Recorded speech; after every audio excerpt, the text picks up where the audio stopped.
Morning students, start करते हैं FST 14 से, है ना। FST 14 question number 1. Question number 1. If the work done in stretching a wire by 1 mm is 2 joule, the work necessary for stretching another wire of same material but with double radius of cross section and half the length by 1 mm is. बेटा देखो question क्या है. Question ये है कि पहले ना 1 mm से एक वायर को स्ट्रेच किया, हमको वर्क करना पड़ा 2 जूल. कितना वर्क करना पड़ा बेटा? 2 जूल, है ना. अब लेकिन कह रहे हैं कि इसका जो रेडियस था, दूसरी वायर जिसको हम स्ट्रेच करना चाह रहे हैं, उसका रेडियस डबल है. उसका रेडियस क्या हो गया? डबल. रेडियस डबल हो गया तो बेटा एरिया कितना हो गया? 4 और लेंथ को हमने क्या कर दिया? हाफ. लेंथ को हमने क्या कर दिया? हाफ. अब बेटा देखो मैं आपको याद दिला देता हूँ बेटा, जो यंग्स मॉडुलस बेटा क्या होता है? Stress upon strain. या मैं कह सकता हूँ stress is Young's modulus into strain. क्या ये बात समझ में आ गई है? तो यहाँ से क्या आ जाएगा बेटा? T equal to Y A by L into X. क्या ये बात समझ में आ गई है? पक्का समझ में आ गई है. ठीक है, तो ये वाई ए बाय एल ये स्टिफनेस की तरह आ गई जैसे स्प्रिंग में आता है. तो एनर्जी स्टोर्ड क्या होती है? हाफ के एक्स स्क्वायर. हाफ के एक्स स्क्वायर. अभी भी हमको 1 mm से ही इलोंगेट करना है. अभी भी हमको 1 mm से ही इलोंगेट. तो वाई ए बाय एल में देखो हमने एरिया को कर दिया 4 टाइम्स, है ना, और लेंथ को हमने कर दिया हाफ. तो बेटा जो k की वैल्यू है, जो स्टिफनेस होती है, वो बेटा क्या हो गई? 8 टाइम्स हो गई. नहीं आया समझ में? बेटा वाई ए बाय एल, बेटा एनर्जी स्टोर्ड क्या होगी? Half Y A by L X square. Half Y A by L X square. बेटा एरिया को हमने 4 टाइम्स कर दिया, लेंथ को हाफ. तो एनर्जी बेटा कितनी हो जाएगी बेटा फाइनली? 8 टाइम्स. दैट इज 2 पहले थी, तो अब क्या हो जाएगी? 2 into 8. नहीं आया समझ में? पक्का आ गया? कोई दिक्कत? चलिए question number 2. Question number 2. An ultraviolet light bulb emitting 400 nanometer and infrared bulb emitting 700 nanometer wavelength radiation each are rated at 130 volt. Then the ratio of number of photons emitted per second by the UV and IR sources. कह रहे 2 bulbs हैं जो दोनों की power जो है बेटा वो 130 वॉट है. कितनी है बच्चों? 130 वॉट, है ना. और कह रहे हैं ratio of number of photons emitted पर सेकंड बताने बाय अल्ट्रावायलेट एंड इंफ्रारेड. तो बेटा ratio of number of photons emitted by ultra, देखो पावर तो सेम है बेटा, P upon HC by lambda. एक फोटोन की एनर्जी से डिवाइड करेंगे तो नंबर ऑफ फोटॉन्स आ जाएंगे या नहीं आ जाएंगे? अरे हाँ ना बोले. तो P upon HC by lambda करना है. क्या करना है बेटा? P upon HC by lambda. और ये यूवी के लिए आ जाएगा. और P upon HC by lambda ये किसके लिए आ जाएगा बेटा? इंफ्रारेड के लिए. तो ये फाइनली बन क्या जाएगा बेटा? अगर हम ध्यान से देखें तो ये चीज बन जाएगी, ऊपर क्या आ जाएगा? लैम्डा यूवी ऊपर आ जाएगा और लैम्डा इंफ्रारेड नीचे आ जाएगा. तो बेटा रेशियो क्या बन जाएगा फाइनली? बेटा ये हमको समझ में आ गया ना बेटा. अगर पावर P है, मान लो n फोटॉन्स निकल रहे हो, तो P equal to NHC by lambda.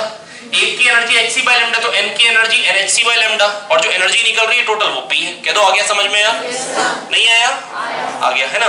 तो यहां से बेटा हम बड़े इजीली n निकाल सकते हैं. समझ में है? वही मैं कर रहा हूं लगातार. तो बेटा यहाँ पे lambda UV upon lambda infrared का रेशियो लेना है, विच इज 400 बाय 700, मतलब 4 बाय 7, है ना. अब ये कितना बन जाएगा? 0 लगाऊंगा, पॉइंट लगेगा 0.5 टाइप का एक ही ऑप्शन है. आगे देखने की जरूरत भी नहीं है 0.57 है 0.54 है क्या है, क्योंकि 0.5 में एक ही ऑप्शन है. क्या ये बात समझ में आ गई है? Yes sir. आइए स्टार्ट करेंगे क्वेश्चन नंबर 3 के साथ. Question number 3. 2 vibrating tuning forks produce progressive waves given by y1 is equals to 4 sin 500 pi t and y2 is equals to 2 sin 506 pi t. These tuning forks are held near the ear of a person. The person will hear alpha beats per second with intensity ratio between maxima and minima equal to beta. Find the value of beta minus alpha. बेटा एक में sign के अंदर है 500 pi T और एक में है 506 पाई टी. क्या ये बात समझ में आ गई है? साइन के अंदर है एग्जैक्टली. एक में y इक्वल टू 2 साइन है और एक में y इक्वल टू 4 साइन है. नहीं आया समझ में? बेटा t का पड़ोसी 2 पाई है, याद है हमको? तो बेटा इसकी फ्रीक्वेंसी अगर 2 पाई f से कंपेयर करूं तो क्या है? 250 और इसकी क्या है? 253. तो एक फ्रीक्वेंसी है 250, है ना, और दूसरी फ्रीक्वेंसी क्या है बच्चों बताओ जरा? 253. बीट फ्रीक्वेंसी क्या होती है? Difference of frequency. तो वो क्या हो जाएगी? 3 बीट्स पर सेकंड. तो अल्फा बीट्स पर सेकंड शायद क्या रखा है क्वेश्चन में हमको? यही क्या रखा है? Yes sir. तो 3 बीट्स पर सेकंड हो गया. ठीक है. और कह रहे हैं जो मैक्सिमम और मिनिमम इंटेंसिटी का रेशियो है वो बीटा है. बेटा बीटा क्या होगा? मैक्सिमम इंटेंसिटी कब आती है? जब सेम फेज में होंगे A1 प्लस बेटा intensity proportional to A square.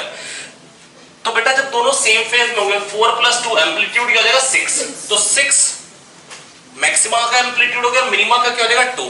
और बेटा इंटेंसिटी प्रोपोर्शनल टू a² होती है, इसलिए क्या आ जाएगा साथ में a², तो 6/2 क्या 3² 9, और इन दोनों का डिफरेंस पूछा है बीटा अल्फा का, तो 9 - 3 कर लेंगे 6। Next Question number 4. An aluminum rod and a copper rod are taken such that their lengths are same and their resistance are also same. The specific resistance of copper is half that of aluminum, but its density is 3 times that of aluminum. The ratio of mass of aluminum rod and that of copper rod will be. बेटा देखिए question क्या कह रहा है, बेटा aluminium rod है, copper rod है ना, और कह रहे हैं दोनों की लेंथ सेम है, रेजिस्टेंस भी सेम है।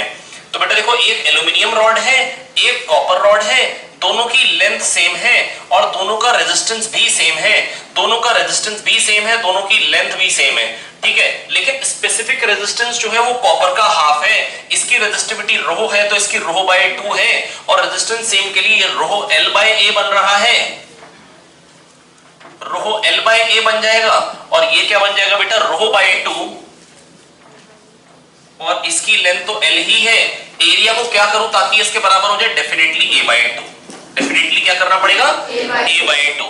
तो प्यारे बच्चों हम आपको खाली यही समझाना चाह रहे थे कि जो लेंथ है बेटा वो L है, उसकी इसका जो कॉपर वाले का, बेटा मैं फिर से कह रहा हूं कॉपर का जो कह रखा है जो रेजिस्टिविटी है वो रो/2, वो क्या है बेटा रो/2। क्या ये बात समझ में आ गई है ना। और बेटा मेरे को ये कहा गया है कि अब बताइए इनका मास का रेशियो क्या है, तो बेटा वॉल्यूम्स का रेशियो पहले बता देते हैं, एल्यूमिनियम से उसका बताना है या एल्यूमिनियम से, है ना। तो एल्यूमिनियम का बेटा क्या हो जाएगा L × A, तो एल्यूमिनियम की वॉल्यूम हो गई, और इसकी वॉल्यूम क्या हो जाएगी बेटा लेंथ L है लेकिन इसका एरिया a/2 है, तो इसकी वॉल्यूम ये हो गई। अब वॉल्यूम इनटू डेंसिटी करना है, कह रहे हैं डेंसिटी कॉपर की 3 टाइम्स है, तो इसकी डेंसिटी को D कह लूंगा तो इसकी 3D हो जाएगी, तो रेशियो क्या आ जाएगा बेटा मास का 2/3। बेटा वॉल्यूम इनटू डेंसिटी से मास आ जाएगा, कह रहे हैं कॉपर की डेंसिटी 3 टाइम्स है। क्या क्वेश्चन समझ में आया? Yes sir. पक्का आया? Yes sir. अब देखो बेटा इसमें क्या था ना, इस ऐसे क्वेश्चन में बस ये हो जाता है कि प्रॉब्लम ये हो जाती है कि आपको पढ़ना पड़ेगा। ऐसा हो सकता है एक बार में आपको मन में डेटा फिक्स ना हो तो आप लिख सकते थे, है ना, लिख के करते थे थोड़ा सा। बढ़े आगे अगला question, question number 5। Question number 5. Two solid spherical planets of equal radii are having masses 4m and 9m. Their centers are separated by a distance 6r. What is the distance r of the point from the lighter planet where the gravitational force on the projectile is 0? बेटा 6r बीच का distance है, एक का मास 4m है, एक का मास 9m है, और लाइटर मास से बताना है कहां पे ग्रेविटेशनल फील्ड 0 है। हम पहले भी ऐसे बेटा क्वेश्चंस करते रहे हैं। मैं कहना चाहता हूं बेटा इससे अगर 2x डिस्टेंस पे 0 होगी तो इससे 3x डिस्टेंस पे 0 होगी। क्या ये बातें याद है? Yes sir.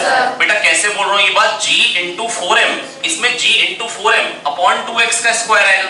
मैंने इसके नीचे 2x इसलिए माना, इन जनरल लोग x मानते हैं, मैं 2x इसलिए मान रहा हूं क्योंकि ऊपर 4 है, नीचे 2 का स्क्वायर फिर से 4 हो जाए। इसमें 3x इसलिए मान लिया क्योंकि g × 9m अपॉन 3x का स्क्वायर, दोनों की ग्रेविटेशनल फील्ड एग्जैक्टली सेम आ रही है। इससे मेरे को क्या फायदा मिला बेटा, ये मैं खाली आपको याद दिला रहा हूं, पेपर में आपको इतना सोचना नहीं पड़ेगा। आप अगर ऐसे मतलब ये ट्रिक लगा लेंगे तो g × 4m/2x², g × 9m/3x का स्क्वायर। क्या आप ये बात समझ पा रहे हैं, नहीं समझ पा रहे हैं, है ना। तो इससे डिस्टेंस 2x हो गया और इससे डिस्टेंस 3x हो गया, 5x हो गया 6r। 5x क्या हो गया बेटा 6r। तो 5x अगर हो गया 6r तो x कितना हो जाएगा बेटा 1.2r, x कितना हो जाएगा बच्चों 1.4। तो 2x कितना हो जाएगा 2.4r, 2x कितना हो जाएगा 2. अरे हाँ ना बोलेंगे यार? Yes sir. आगे है, बड़े आगे। Yes sir. हाँ कौन से क्वेश्चन पे आ गए?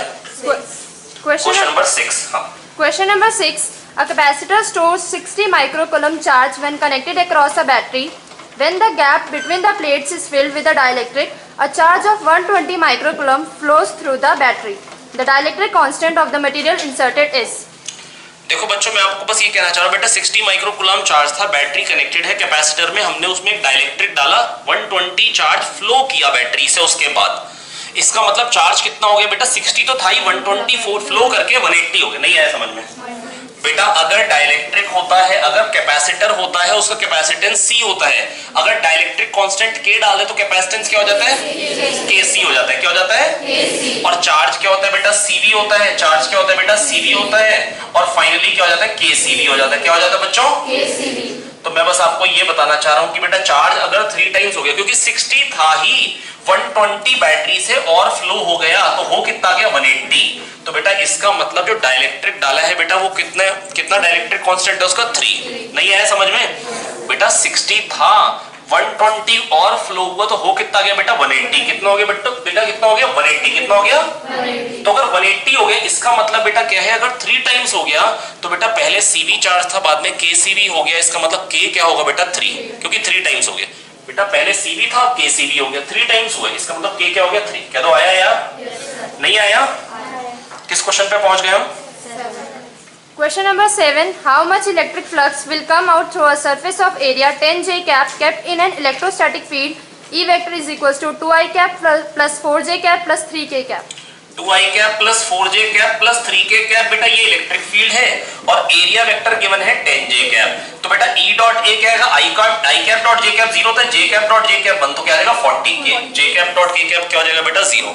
तो आंसर क्या आ जाएगा बेटा 40। नहीं आया समझ में? आगे बढ़े आगे। Question number 8. A spherical liquid drop of radius r is divided into 8 equal droplets. If surface tension is T, then the work done in this process will be. बेटा कह रहे हैं 8 इक्वल ड्रॉपलेट्स में तोड़ना है, r रेडियस की drop थी, उसको r मतलब अगर मेरे को 8 ड्रॉप्स में तोड़ना है, एक ड्रॉप को 8 ड्रॉप्स में, तो बेटा मेरे को इतना पहले तो मेरे को ये सोचना पड़ेगा रेडियस क्या हो जाएगा। क्या सोचना पड़ेगा? है ना, 1 से 8 ड्रॉप बनाए तो रेडियस क्या हो जाएगा, मान लो r से स्मॉल r हो जाएगा, तो बेटा 4.3 पाई r क्यूब। हालांकि आप ओरली सोच लेना चाहिए आपको कि एक की वॉल्यूम 1/8 हो जाएगी, एक की वॉल्यूम क्या हो जाएगी, तो रेडियस क्या हो जाएगा हाफ। बेटा 4/3 पाई r क्यूब है बेटा, मेरे को 8 ड्रॉप्स बनानी, एक ड्रॉप से कितनी बनानी है बच्चों 8 ड्रॉप्स बनानी, 8 ड्रॉप्स बनानी, तो वॉल्यूम 1/8 करनी पड़ेगी एक ड्रॉप की। 1/8 बेटा कैसे होगी, जब रेडियस क्या होगा हाफ। रेडियस क्या होगा नहीं आया समझ में? और अगर आप लिख के ही करना चाहे, अगर आप कहें कि नहीं हमने कसम खाई हम ओरली बिल्कुल नहीं सोच सकते हैं, तो आप ऐसे लिखेंगे 8 × 4/3 पाई r क्यूब। ये एक की वॉल्यूम मान लो 4/3 पाई स्मॉल r क्यूब हो गई, तो 8 की वॉल्यूम ये, तो यहाँ से r/2 आ जाएगी स्मॉल r की वैल्यू। क्या तो आ गया यार समझ में? ठीक है, ये r आ गया r/2। इसके बाद बेटा क्या करना है, इसके बाद बेटा मेरे को क्वेश्चन कह रहे हैं कितना वर्क करना पड़ेगा ये करने में। एरिया जितना बढ़ जाएगा T डेल्टा A होता है वर्क। बेटा वर्क क्या होता है T डेल्टा A। अगर डेल्टा A एरिया बढ़ाना है तो वर्क कितना करना पड़ेगा बच्चों T डेल्टा A, है ना। तो जो वर्क डन आएगा बेटा वो T डेल्टा A आएगा। और चेंज इन एरिया बेटा कितना बताइए जरा, चेंज इन एरिया कितना है बेटा 4 पाई r/2 स्क्वायर। एक का एरिया हो गया तो ये हो गया पाई r स्क्वायर। 4 पाई r/2 स्क्वायर, सोच पा रहे पाई r स्क्वायर बन जाएगा। तो ये क्या हो जाएगा बेटा, एक का एरिया पाई r स्क्वायर, तो 8 ड्रॉप्स का एरिया 8 पाई r स्क्वायर, और पहले क्या था 4 पाई r स्क्वायर। तो बेटा 4 पाई r स्क्वायर का ही इंक्रीज है, तो जो increase in area that is 4 pi r square. अरे कह दो आ गया समझ में यार? बेटा 4 पाई r/2 स्क्वायर, सोच पा रहे हो ना पाई r स्क्वायर बन जाएगा। नहीं आया?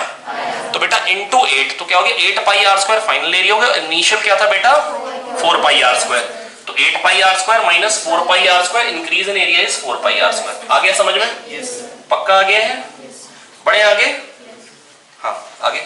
Question number 9. N mole of an ideal diatomic gas are in a cylinder at temperature T. Suppose on supplying heat to the gas, its temperature remains constant, but N moles gets dissociated into atoms. Heat supplied to the gas is. बेटा देखो diatomic gas थी N मोल, है ना, और उसमें से small n मोल जो है मतलब वो ब्रेक कर गए, n-n वैसे के वैसे रह गए, और क्या है स्मॉल n मोल जो है वो ब्रेक कर गए, वो डायटोमिक से मोनोटोमिक बन गए, है ना।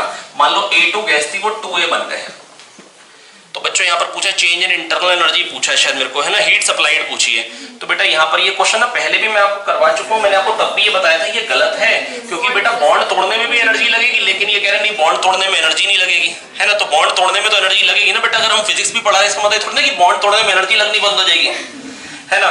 तो बेटा इसका मतलब यहाँ पर ये है कि मतलब चलिए कोई दिक्कत की बात नहीं। अब बेटा देखो एक क्लोज कंटेनर है, वॉल्यूम तो कांस्टेंट है, गैस वर्क तो कर नहीं रही है, तो बेटा यहाँ पर बस ये मेरे से चाह रहे हैं कि Q equal to delta U plus W की माला, जबकि W को मैं 0 कर दूं, क्योंकि बेटा कंटेनर तो वही है ना, वॉल्यूम फिक्स्ड है, आइसोकोरिक में वर्क डन तो होता नहीं है, तो खाली चेंज इन इंटरनल एनर्जी। इनको यहाँ पे कहना चाहिए था एज्यूम, है ना, कि बॉन्ड ब्रेकिंग में एनर्जी नहीं जाएगी, मैंने आपको पहले भी बात बताई थी। लेकिन अगर ऐसा बोल देते कि अगर बॉन्ड ब्रेकिंग में एनर्जी जानी ही नहीं है, तो फिर बाकी सही सलामत क्यों रह जाएंगे, वो भी टूटने चाहिए। तो बेटा अगर टेम्परेचर कांस्टेंट है तो चेंज इन इंटरनल एनर्जी क्या आ जाएगा बेटा, n मोल्स की ही तो चेंज हो रही है, n-n तो वही है, तो मोल्स की बेटा फाइनली क्या हो जाएगी बेटा, n मोल से पहले तो हो जाएंगे 2n मोल्स। कितने मोल्स हो जाएंगे? 2n moles। तो F/2 nRT होती है, तो 3/2 into 2 nRT। नहीं आया समझ में? Yes। आ गया? F/2 nRT होती है बेटा, मोनोएटॉमिक बन गई तो F हो गया 3 और मोल्स हो गए 2n। और पहले कितना था बेटा, F कितना था 5/2 nRT। तो ये क्या हो जाएगा 6/2 nRT माइनस 5/2 nRT क्या हो जाएगा, हाफ nRT। अच्छा, कितने लोगों ने देखते ही टिक कर दिया था इस क्वेश्चन को, मतलब पेपर में? अच्छा नहीं कर पाए। अच्छा, कितने लोग नहीं कर पाए इस क्वेश्चन को ईमानदारी से? अच्छा, ऐसे बच्चे हैं, ये तो गलत बात है वैसे बेटा, ये करना चाहिए था, क्योंकि अभी पिछले पेपर में शायद मैं करा चुका हूँ 1-2 पेपर पहले। आगे Question number 10. A Young's double slit experiment uses a monochromatic source. The shape of the interference fringes formed on a screen is. बेटा देखो, मैं बस आपको ना ये कहना चाह रहा हूँ, ये तो ना आपको ना मतलब रटा होना चाहिए कि जो शेप्स होती है फ्रिंजेस की, है ना, मतलब वो होती है बेटा हाइपरबोलास। क्या होती है बेटा? है ना। हालांकि स्क्रीन कहाँ पे है इस पे भी डिपेंड करती है शेप, लेकिन आप लोगों को ना बेटा ज्यादा पूछा नहीं जाता ये मेडिकल में, है ना। मतलब अगर जैसे मान लो स्क्रीन इस जगह पे हो, है ना, यहाँ पे S1 है, यहाँ पे S2, ये 2 सोर्स है मान लो, तो बेटा अगर यहाँ पे स्क्रीन कर दें, इसके बदले इधर कर दें, तो बेटा अगर यहाँ मैक्सिमा है, जो यहाँ पाथ डिफरेंस है, आप सोच के देखें, अगर आप यहाँ से धागा ले लें, आप ऐसे घुमाएं, तो इस पूरे हर जगह पे सेम पाथ डिफरेंस आएगा। आप समझ पा रहे हैं? तो यहाँ तो सर्कुलर बनेंगी एक्चुअली में, है ना। लेकिन बेटा जो मतलब कंडीशन पता है क्या होती है, एक्चुअली मैथ्स वाले बच्चे पढ़ते हैं बहुत कायदे से लोकस में, S2P माइनस S1P। बेटा ये जो पाथ डिफरेंस है, जैसे मान लो ये लैम्डा हो गया, तो एक मैक्सिमा आ गया ना, तो ये मैक्सिमा एक जगह पे नहीं होगा, बहुत सारी जगह पे होगा, और इसका जो मतलब लोकस होता है वो क्या होता है, हाइपरबोला। क्या होता है बेटा? तो बेटा जो फ्रिंजेस आती है वो बेसिकली हाइपरबोला नहीं आती, हाइपरबोलॉइड्स आती है ना। ये खूब सारी मतलब बेसिकली हाइपरबोलॉइड्स बन जाते हैं गोल गोल, है ना। ये फैमिली ऑफ हाइपरबोलॉइड्स बन के आते हैं, लेकिन उससे अपने को मतलब नहीं, अपने को याद हो जाना चाहिए। क्या हो जाना चाहिए? याद। तो बेटा अगर कोई कहेगा ये वाली, अगर मान लो यहां देख रहे हैं ये वाले प्लेन में, ये वाले प्लेन में, तो बेटा इस प्लेन में क्या आएगा, हाइपरबोलास, है ना। और इस वाले प्लेन में क्या आएगा, सर्कुलर आएगा। इस वाले प्लेन में क्या आएगा, सर्कुलर आएगा, है ना। और इस वाले प्लेन में जो मेन स्क्रीन होती है हमारी S1 S2 के पैरेलल वाले प्लेन में, यहां पर जो आते हैं ना बेटा, यहाँ पर एक्चुअली मतलब ना तो वो हाइपरबोला होते हैं, है ना वो सर्कुलर होते हैं, वो एक्चुअली हाइपरबोलॉइड्स का ना मतलब इंटरसेक्शन होता है प्लेन के साथ, है ना। तो शेप अप्रोक्सीमेटली हाइपरबोला के जैसी होती है, इसलिए कई बार हाइपरबोला बोल दिया जाता है, लेकिन एक्चुअली वो हाइपरबोलाज नहीं होते। ठीक है, तो बस मैं आपको इतना ही कह रहा हूँ कि याद कर लेंगे कि ना मतलब मैं आपको ना ज्यादा बताना नहीं चाह रहा हूँ, क्योंकि अपने मेडिकल वाले कोई फायदा कुछ खास होगा नहीं, लेकिन मैं बस आपको इतना कहना चाह रहा हूँ, सोच के देखें आप कि अगर यहां पे टेक कराएंगे दौड़ के,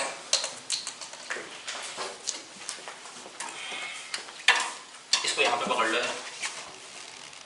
इसको यहां पकड़ लो, तो बेटा यहां अगर एक मैक्सिमा आ रहा है, तो यहां पर वही मैक्सिमा नहीं क्या, यहां पे वही पाथ डिफरेंस नहीं क्या, यहां नहीं, तो ये पूरा सर्कल बन जाएगा। बेटा अगर यहां स्क्रीन होगी तो कैसा बन जाएगा, सर्कल। कैसा बन जाएगा?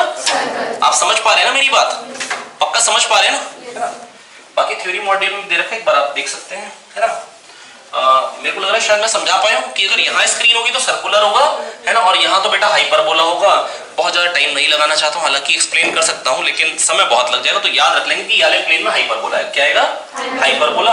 और इस वाले प्लेन में भी क्या बोल देंगे, हाइपरबोला। अगर पॉइंट सोर्सेज है, S1 S2 और क्या है, पॉइंट सोर्सेज है। क्या है? पॉइंट सोर्सेज है। ठीक है।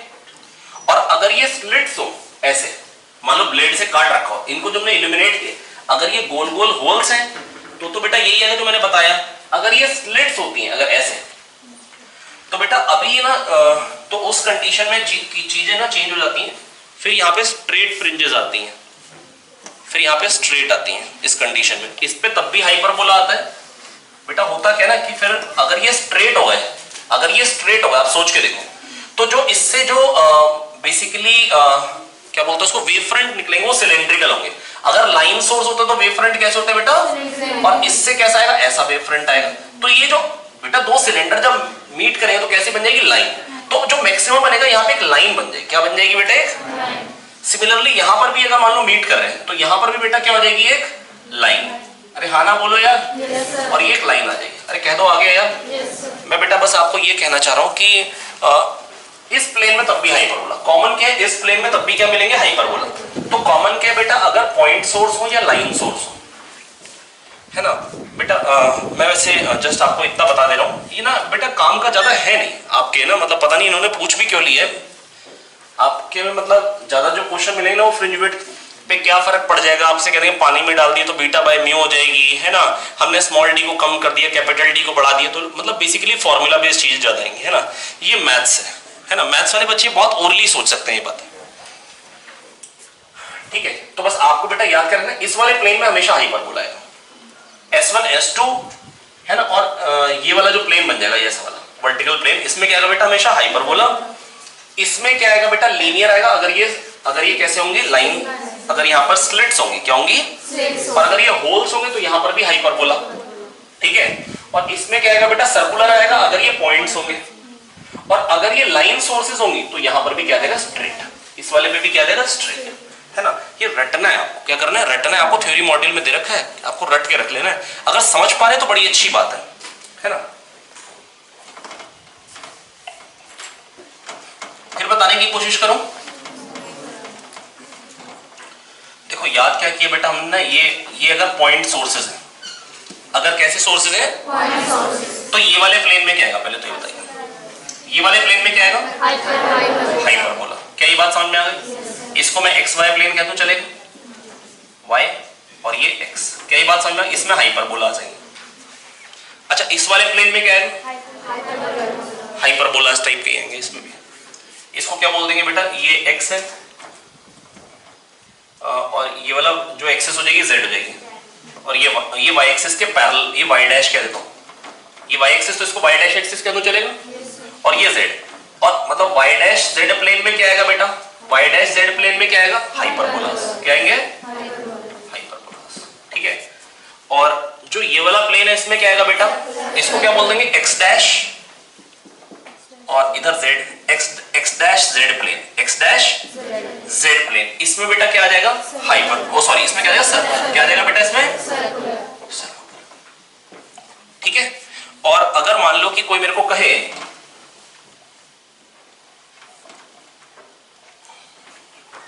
अगर ये स्लिट्स है, फिर बेटा क्या बन जाएगी कहानी, अगर ये स्लिट्स है S1 S2 if they are slits linear slits, तो बेटा क्या आएगा इस वाले में क्या आएगा x डैश z में क्या आएगा बेटा लीनियर, क्या आएगा बेटा लीनियर, क्योंकि बेटा फिर क्या हो जाएगा बेटा इनसे सिलेंड्रिकल वेव फ्रंट निकलेंगे। आप सोच के देखिए तो सिलेंडर्स अगर दो कट करेंगे एक दूसरे को तो बेटा क्या बन जाएगी लाइन, क्या बन जाएगी, तो एक पूरी जगह पे एक लीनियर स्लिट्स आएंगी, फिर क्या देंगे बेटा लीनियर, यहाँ पे कैसा पैटर्न आएगा लीनियर, कैसा पैटर्न आएगा लीनियर, और यहाँ पर भी कैसा पैटर्न आएगा, इस पे भी कैसा पैटर्न आएगा लीनियर, कैसा आएगा लीनियर। लेकिन इस पे फिर से कैसा है, इस वाले प्लेन में क्या आएगा, एक्स वाई प्लेन में क्या आएगा बेटा हाइपरबोलास, जो कॉमन है वो हाइपरबोलास। तो आपको बेटा ये याद रख लेना है ना, थोड़ा सा फील कर सकते हैं, इस पे लीनियर और इस पे लीनियर बड़े आराम से फील कर लेंगे। S2p माइनस S1p बेटा lambda 2 lambda, S2p minus S1p कुछ भी कांस्टेंट हो तो बेटा जो पाथ होती है ना पार्टिकल की वो हाइपरबोला होती है, क्या होती है बेटा पाथ,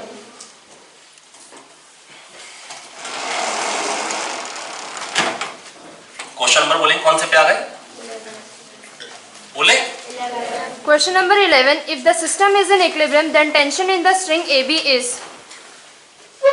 अच्छा टेंशन AB स्ट्रिंग में पूछ रखी है बेटा, ये इस तरीके का क्वेश्चन है, यहाँ पर ये ऐसा है और ये एक शायद ब्लॉक लटक रहा है, यहाँ पे पॉइंट है, सॉरी वो याद है बेसिकली क्वेश्चन, यहाँ पे फोर्स है और यहाँ पे एक ब्लॉक लटक रहा है, मास m मान लेते हैं, ये थीटा है, इसमें टेंशन पूछी इस वाले धागे में, करें तो बेटा अगर ये T है तो T cos थीटा ऊपर को आएगा और T sin थीटा इधर को आएगा, अरे कह दो आगे, yes, अब है तो इक्वली तो T sin थीटा F के बराबर होगा, T sin थीटा बेटा किसके बराबर होगा F के बराबर, पूछा क्या T F के टर्म्स में पूछा है या yes, हाँ तो F by sin theta, T sin theta F हो गया, T sin थीटा इधर को जो फोर्स आ रहा है वो F के बराबर हो गया, कह दो आगे यार, yes, नहीं आया, नेक्स्ट।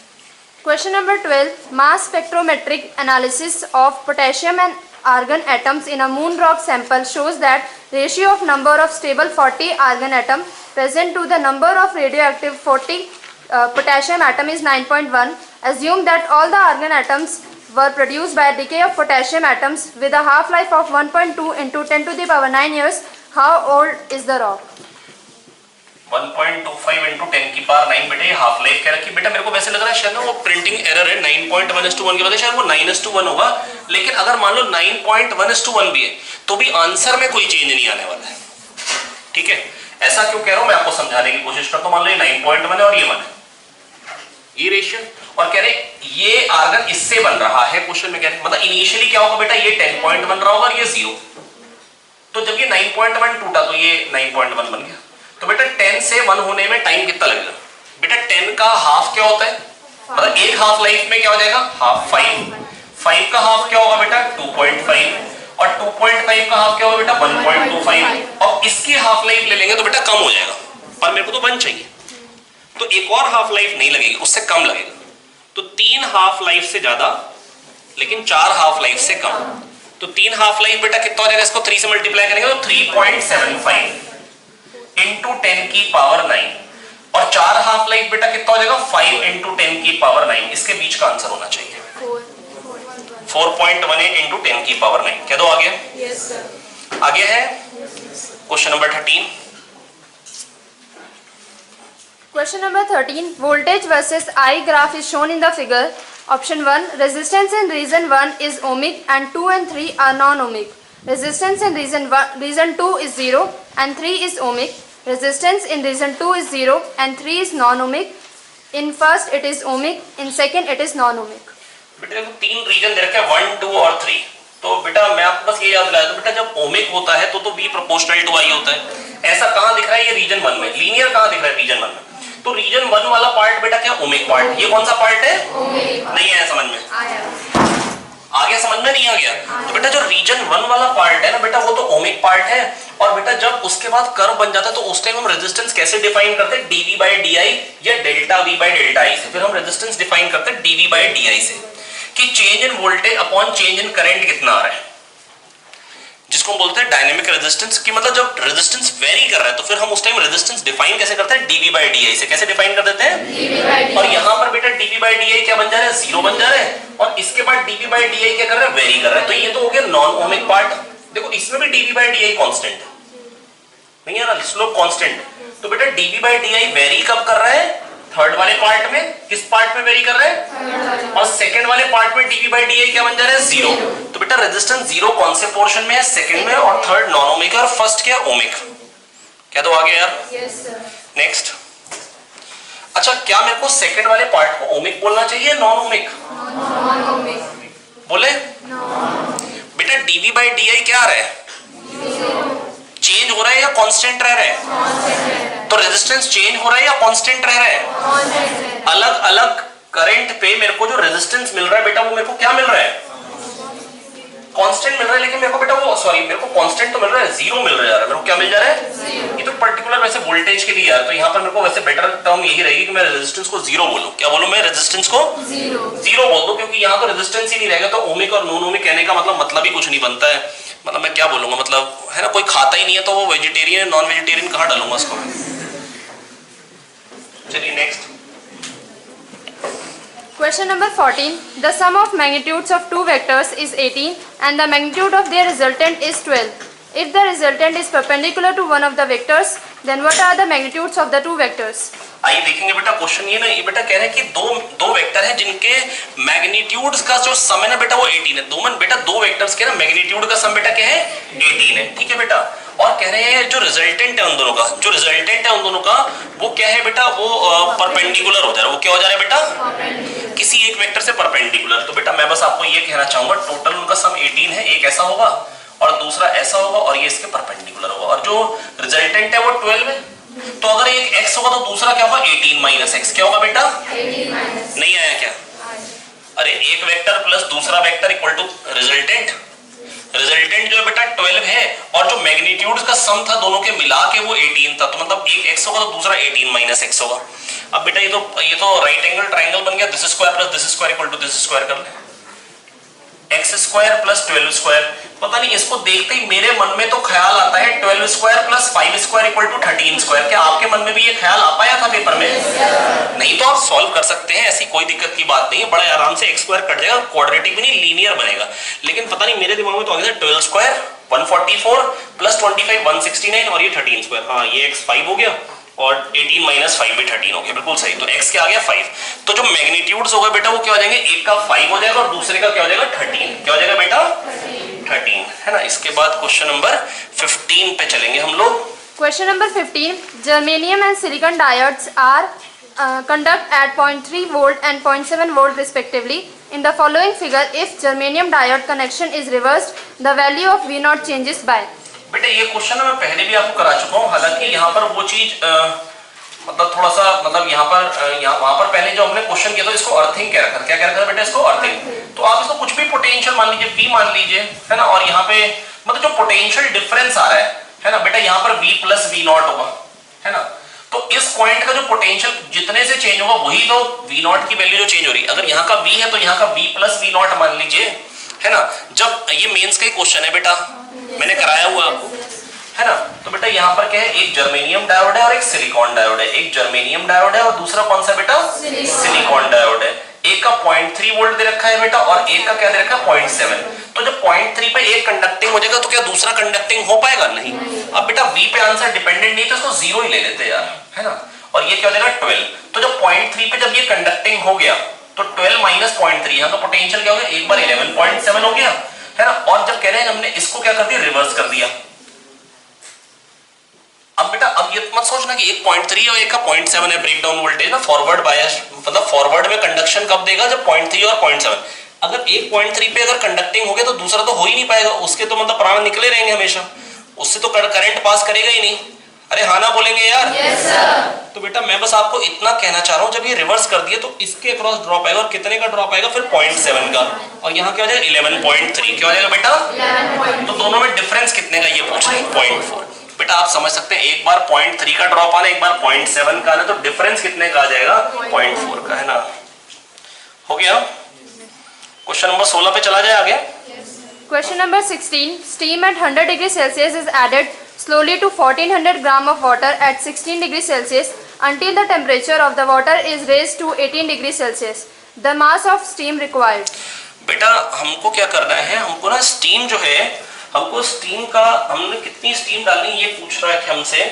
1400 ग्राम वाटर है 16 डिग्री सेंटीग्रेड पे, 1400 ग्राम वाटर है बेटा और 16 डिग्री सेंटीग्रेड पे। कितने डिग्री सेंटीग्रेड पे 16 डिग्री सेंटीग्रेड पे। बेटा ये ना काफी आसान सा टॉपिक होता है, कैलोरीमेट्री आपको अच्छे से आना चाहिए, मुफ्त के नंबर होते हैं बिल्कुल, है ना। तो बेटा बस मैं आपको इतना ही समझाना चाह रहा हूँ कि यहाँ पर बेटा कह रहे हैं 1400 ग्राम वाटर है, 1400 ग्राम वाटर है जिसको मैं 16 डिग्री सेंटीग्रेड से लेके जाना चाहता हूँ कितने टेम्परेचर पे, 1400 ग्राम वाटर को ही मैं लेके जाना चाहता हूँ 80 डिग्री सेंटीग्रेड पे। क्या कहाँ लेके जाना चाहता हूँ 80 डिग्री। तो बेटा मेरे से पूछे कितनी स्टीम डालनी पड़ेगी इसमें, कितनी स्टीम। तो बेटा हीट गेन कितनी हो गई m 1400, स्पेसिफिक हीट 1 होती है कैलोरीज में, डेल्टा टी कितना हो गया बेटा 80 माइनस 16 कितना हो गया 64। कितना हो गया 64। नहीं आया समझ में, आ गया नहीं आ गया। ms डेल्टा टी बेटा हीट गेन्ड कितनी है, थर्मल एनर्जी गेन्ड कितनी है बेटा ms डेल्टा टी। बेटा Q equal to ms delta T मालूम है ना अपने को यार, एक मास का टेम्परेचर 1 डिग्री सेंटीग्रेड से बढ़ाने के लिए S देनी पड़ती थर्मल एनर्जी, m ग्राम का टेम्परेचर 1 डिग्री सेंटीग्रेड से बढ़ाने के लिए ms और डेल्टा टी से बढ़ाने के लिए ms डेल्टा टी। तो 1400 इंटू 1 इंटू डेल्टा टी, है ना, ये थर्मल एनर्जी गेन्ड हो गई। और लॉस्ट कितनी बेटा, जो m ग्राम स्टीम है, जो m ग्राम स्टीम है हमारे पास, m ग्राम स्टीम बेटा ये कहां पे आ जा रही है 100 डिग्री सेंटीग्रेड से कहां पहुंच जा रही है 80 पे। कहां पहुंच जा रही है 80 पे। तो अगर इसको 80 पे लेके आना तो ये थर्मल एनर्जी लॉस्ट कितनी करेगी m इंटू 540, लेटेंट हीट 540, है ना। और बेटा लेटेंट हीट ऑफ फ्यूजन क्या होती है बेटा वाटर के लिए बताएंगे 80 होती है, ठीक है। तो m इंटू 540 रिलीज करेगी तो ये 100 डिग्री सेंटीग्रेड का वाटर बनेगी, पर 80 डिग्री सेंटीग्रेड का वाटर बनना है तो ms डेल्टा टी भी और रिलीज करनी है, m1 और डेल्टा टी हो गया 20। तो इसको मैं कह सकता हूं m इंटू 560, m इंटू। अब देखो यहीं पे खत्म होगी कहानी। अब 560 का डबल जो होता है बेटा वो क्या होगा 1120। तो ये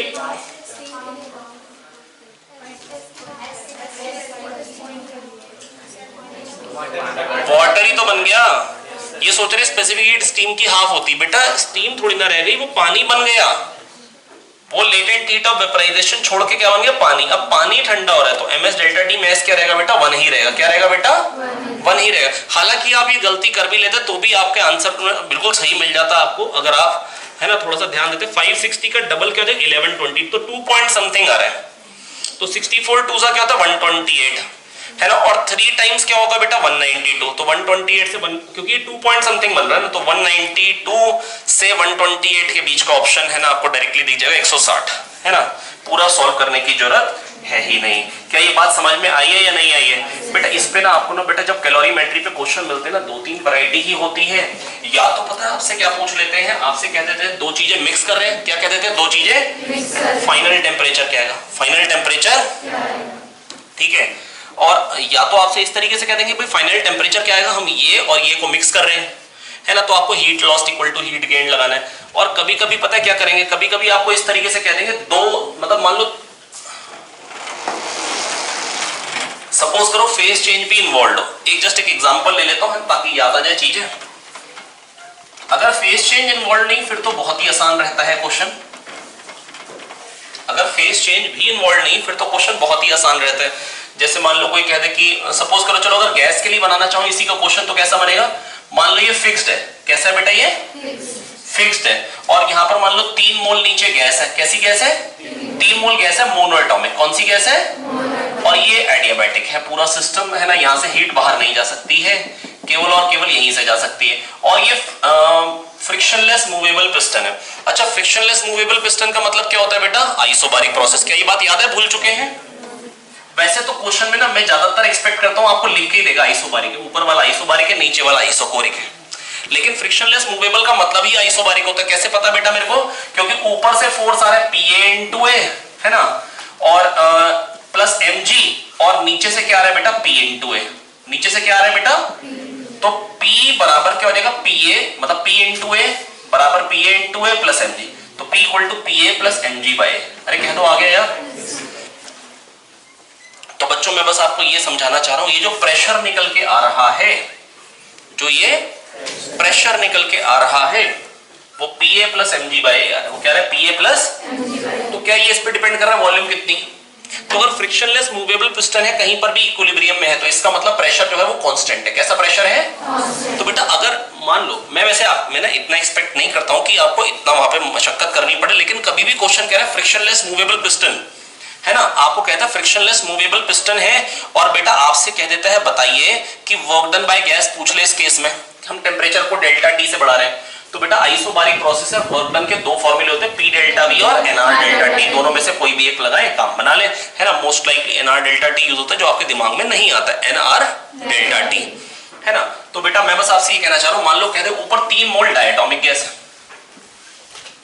मान लो इसका जो टेम्परेचर है वो 400 केल्विन है और इसका जो टेम्परेचर है वो 500 केल्विन है। इक्विलिब्रियम पूछ ले तो बेटा पहली बात क्या है, इसका टेम्परेचर ज्यादा है, ये भी एडियाबैटिक है, तो खाली ये आपस में हीट एक्सचेंज कर सकते हैं, तो ये इसको हीट देगा और ये इससे हीट लेगा।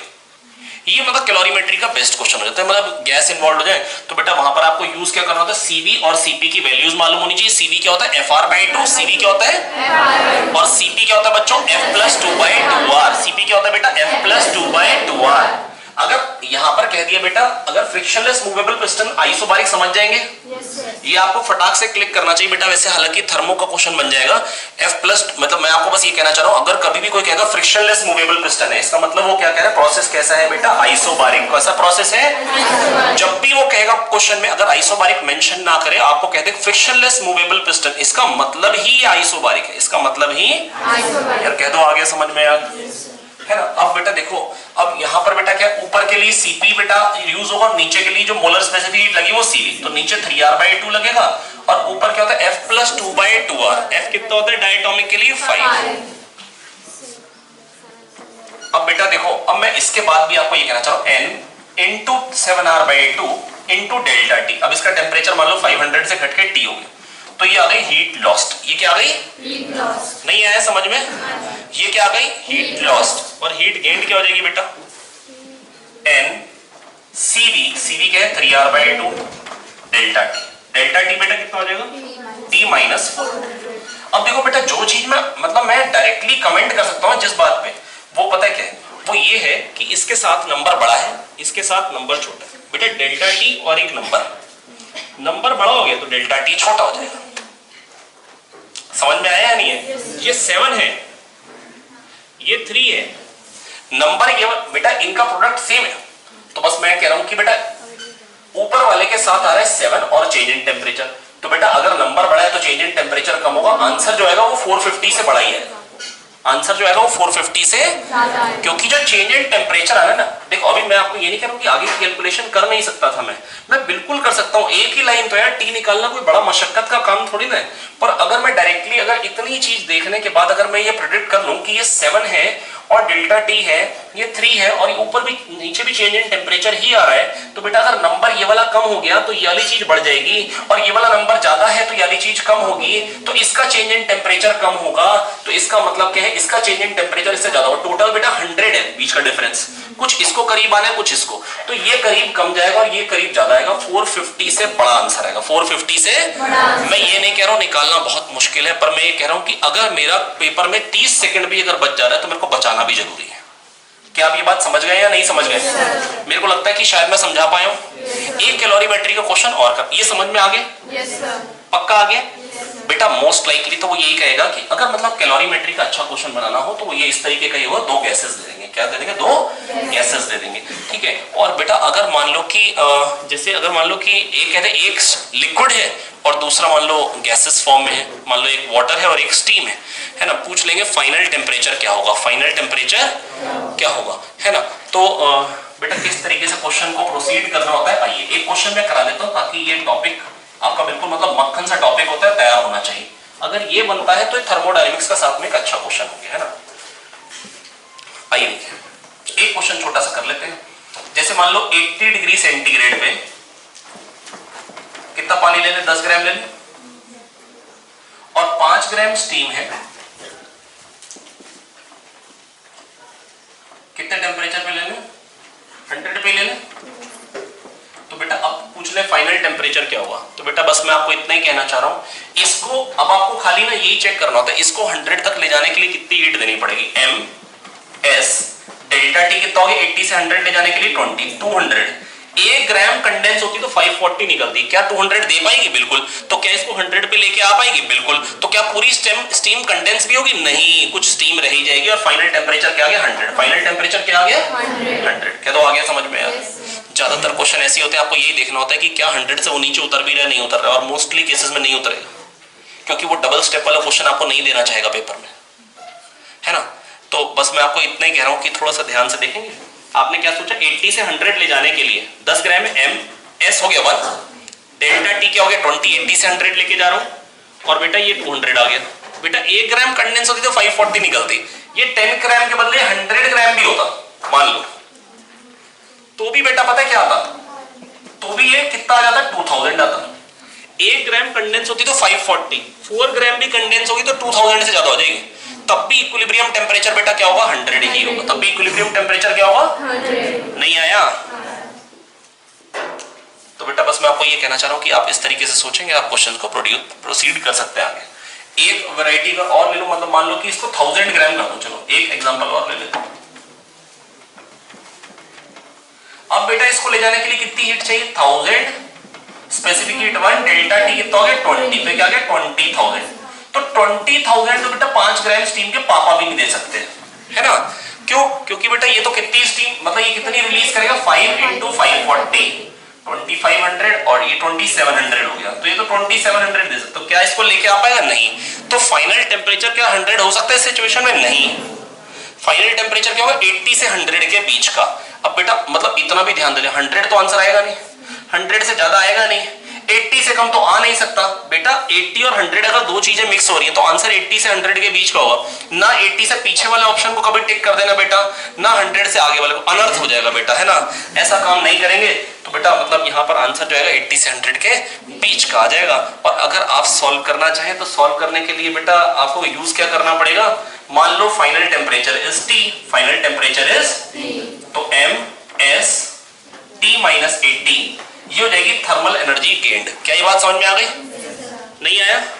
आगे जगह थोड़ी सी कम बची है, इक्वल्स टू लॉस्ट क्या हो गई, बेटा 2700 तो वो तब रिलीज करेगा जब वो कंडेंस होगा, फिर उसका टेम्परेचर 100 से T हो रहा है, तो 5 इंटू 1 इंटू 100 माइनस एक ही अननोन है T, उसको निकाल लेंगे। आया समझ में या नहीं आया? और अगर मेरे को करना होगा ये पेपर में, जस्ट मैं मतलब मैं आपको अपना तरीका बताता हूँ, ये मैंने ऐसा बताया ताकि आप ना समझ लें आराम से, आपको समझने में आसान लगे। पर बेटा मैं तो बस पता ही कह रहा हूँ, अगर 5 ग्राम स्टीम, 5 ग्राम जब स्टीम 5 ग्राम वाटर बन जाएगी, अगर वो 80 पे भी आ जाए तो कितनी एनर्जी रिलीज करेगी? ms डेल्टा टी हो जाएगा 100, और 100 एनर्जी 1000 ग्राम का कितना टेम्परेचर बढ़ा सकती? कुछ भी नहीं। तो मैं इसको इग्नोर भी कर देता ताकि टी एक ही तरफ दिखाई देता। इतने पास के ऑप्शन दे गए। बेटा आप सोच के तो देखो, अगर मैं 5 ग्राम स्टीम अगर 100 से मैं कह रहा हूं टी पे आ रही है, अरे भाई मैं कह रहा हूं टी पे नहीं 80 पे ले आओ आप, तो ये कितनी एनर्जी रिलीज करेगी? 5 इंटू 1 इंटू 20 100। तो अगर 100 एनर्जी में 1000 ग्राम वाटर को सप्लाई करूंगा तो टेम्परेचर पता कितने से बढ़ेगा? 0.1 से। ms डेल्टा टी सोच के तो देखो, ms डेल्टा टी कितना हो जाएगा? 0.1, तब 100 बनेगा। तो 0.1 की अगर मेरी एरर आ भी जाती है तो मेरे को मैं कह रहा हूं आने दो, है ना, क्योंकि इतने पास के ऑप्शन नहीं देगा पेपर वाले, तो मैं इसको हटा दूं कि इससे कोई फर्क, इससे मतलब इसके कारण भी टेम्परेचर बढ़ेगा, ये भी निकल रही है हीट, पर मैं इसको इग्नोर कर दे रहा हूं क्योंकि इसके कारण जो टेम्परेचर में राइज आएगा वो कम आएगा। तो यहीं से खाली डेल्टा टी मिल जाएगा, खत्म बात। कितना टेम्परेचर बढ़ गया पता लग जाएगा। कह दो आ गया। मतलब थोड़ा सा आपको मतलब सेंसिबल होना पड़ेगा, क्योंकि इसको अगर साथ में ले लिए तो आपको कैलकुलेशन मुश्किल लगने लग जाएगी बहुत ज्यादा। और इसके कारण मैं ऐसी बात पहले भी बता चुका, ऐसा नहीं कि मैं पहली बार जीवन में बता रहा हूं, वही सारे पुराने वाले। बेटा समझ में आया नहीं आया? वॉमिट आगे भाई, हॉल्क, हेमंत आगे बेटा, अंकित, अरे किरण है, हमें बहुत अफसोस है। चलिए अगले क्वेश्चन पे चला जाए। ये कैलोरीमेट्री की माला जपते रहे रात तक, जपते रहे। हाँ चलिए ठीक है, अगले क्वेश्चन पे चलते हैं। अब देखिए यहाँ पे ब्रज आपके सामने आ रही है, बहुत ही शानदार बेट होते हैं, कमाल, इनके लिए ताली बजाई जाए फटाक से। नहीं हाँ बताइए बेटा, क्वेश्चन अगला पढ़ेंगे। Question number 17. A person is suffering from myopic defect. He is able to see clear objects placed at 15 cm. What type and of what focal length of lens he should use to see clearly the object placed 60 cm away?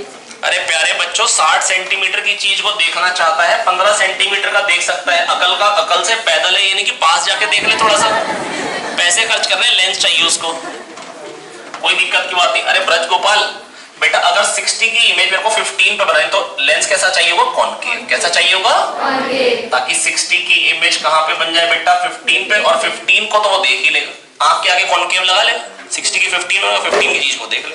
आ गया समझ में? तो बेटा अब concave lens चाहिए, तो concave कितने option में है? 2 में। अरे यार सॉल्व करेंगे फिर। 1/v minus 1/u equal to 1/f की माला जपेंगे। v क्या है बेटा?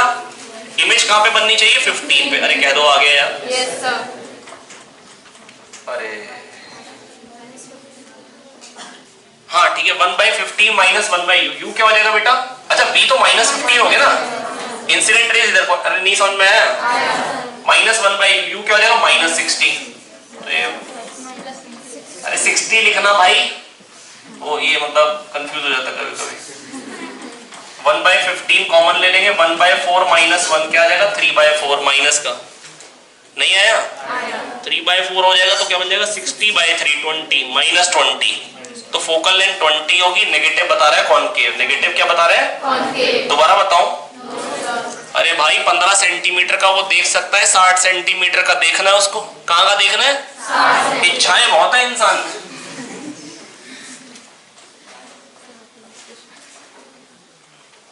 बेटा 60 सेंटीमीटर वाले को देखने के लिए वो कॉनकेव यूज करेगा, जिससे क्या होगा? इमेज होगी वो 15 पे बन जाएगी। कहां बन जाएगी प्यारे बच्चों? 15।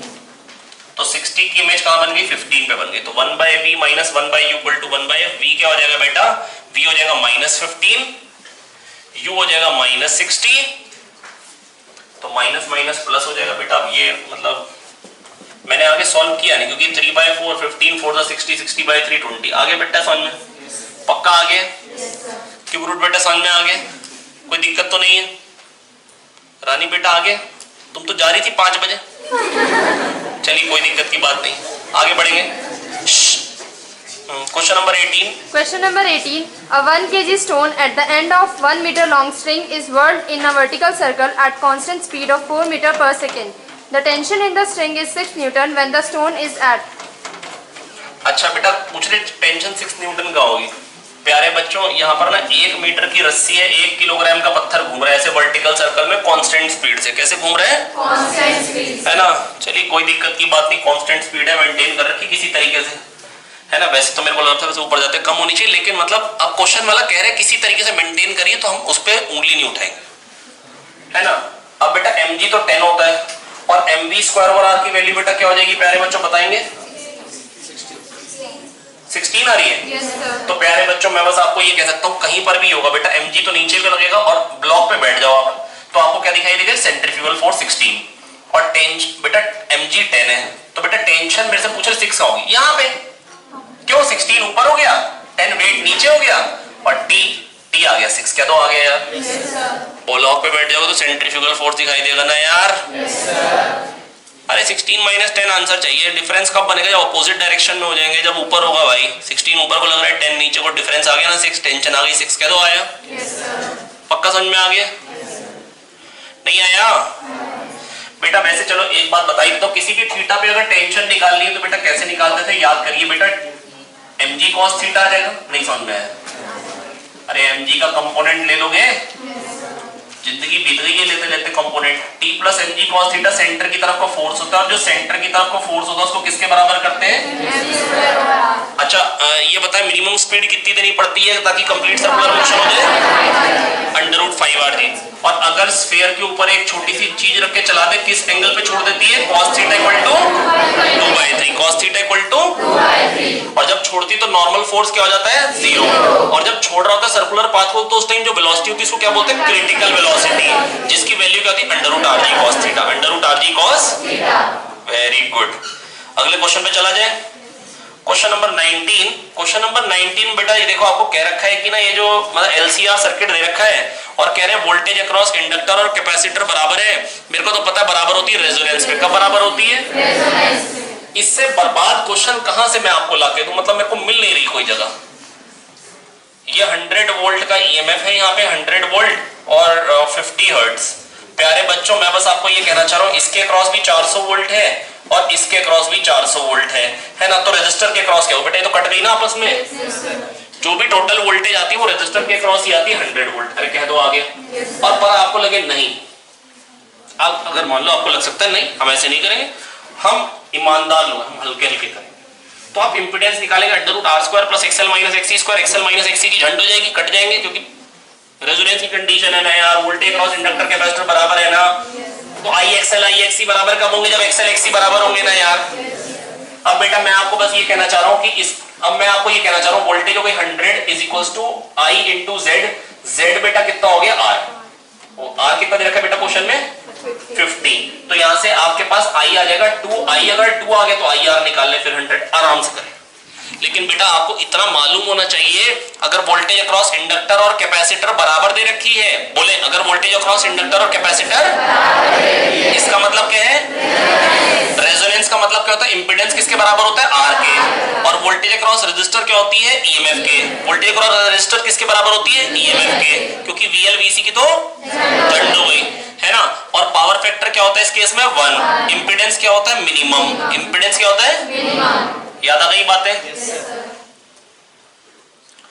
बढ़ेंगे आगे या रुकेंगे अभी 5 मिनट और बढ़े good next Question number 20. The critical angle of a certain medium is sin inverse 3/5. The polarizing angle of the medium is. बेटा ये बड़ा मुश्किल क्वेश्चन है क्रिटिकल एंगल sin इनवर्स 3/5 दे रखा घबराना पड़ेगा आपको बेटा critical angle sin theta c होता है 1/μ मालूम है ना आपको तो अगर sin थीटा c की वैल्यू 3/5 दे रखी तो यहाँ से क्या समझ में आएगा बेटा 1/μ कर लो बेटा μ आ गया 5/3 μ क्या आ गया 5/3 अब बेटा ब्रूस्टर एंगल बता दो कितना होता है polarising angle tan I IP equal to mu, tan IP equal to tan IP equal to, और वहां पर म्यू क्या होता है, mu D by mu R. sin theta c equal to 1 by mu में भी म्यू क्या होता है, mu D by mu R. बेटा ये डेंसर मीडियम है, ये एरर जब यहां से आ रही है ना रे ऐसे, और यहाँ जा रही है और कुछ इसमें चली गई और 90 डिग्री पे, तो ये पोलराइज्ड होती है। क्या ये बात याद आ गई है? yes, और प्लेन ऑफ इंसिडेंस जो होता है उससे परपेंडिकुलर में ऑसिलेशन होते हैं, उससे है ना। मैं बेटा बस आपको ये बताना चाह रहा हूं कि जो tan theta c equal to mu होता है, म्यू क्या होता है बेटा, mu D by mu R. sin theta c equal to 1 by mu में म्यू क्या होता है बेटा, mu D by mu R. क्या ये बात याद रहेगी? तो बेटा अगर म्यू मेरे को पता था tan i इक्वल टू 5/3 का, i क्या हो जाएगा, tan इनवर्स 5/3। i क्या हो जाएगा बेटा, tan इनवर्स 5/3। बड़े आगे, बढ़ो आगे फिर। Question number 21, the PN junction diode बेटा इस इंसुलेटर की तरह कब वर्क करेगा, फॉरवर्ड बायस में तो कंडक्टिंग हो जाएगा ना बेटा, करंट कब नहीं आने देगा, रिवर्स बायस में। Very good, next. Question number 22. The capacity of a vessel is 3 liters. It contains 6 gram oxygen, 8 gram nitrogen and 5 gram carbon dioxide mixture at 27 degrees Celsius. If R is equals to 8.31 joule per mole Kelvin, then the pressure in the vessel in Newton per meter square will be. अरे बेटा बड़ा simple है बेटा, देखो 6 gram oxygen है, 8 gram nitrogen है, 5 gram carbon dioxide. अच्छा कितने लोग मास अपॉन मॉलिक्यूलर मास से नंबर ऑफ मोल्स निकालने में नाकामयाब रहेंगे ईमानदारी से? चरस नहीं निकाल पाओगे बेटा, नंबर ऑफ मोल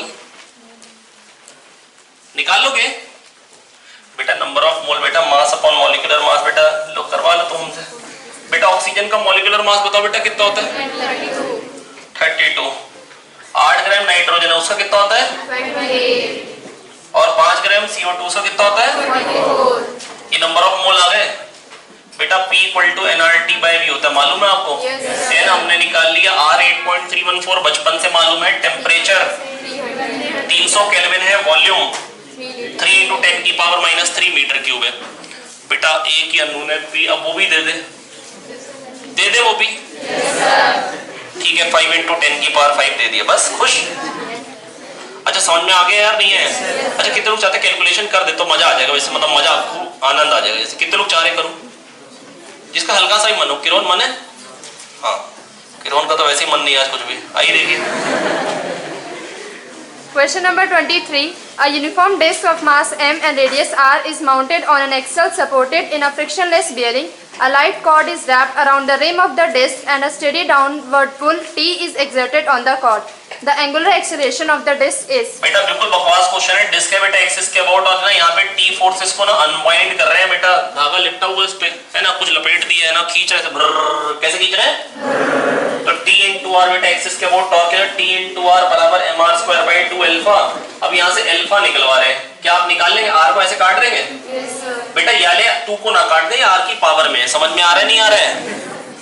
तो यहाँ से अल्फा क्या हो जाएगा बेटा, 2T by MR, 2T by MR आया? नेक्स्ट।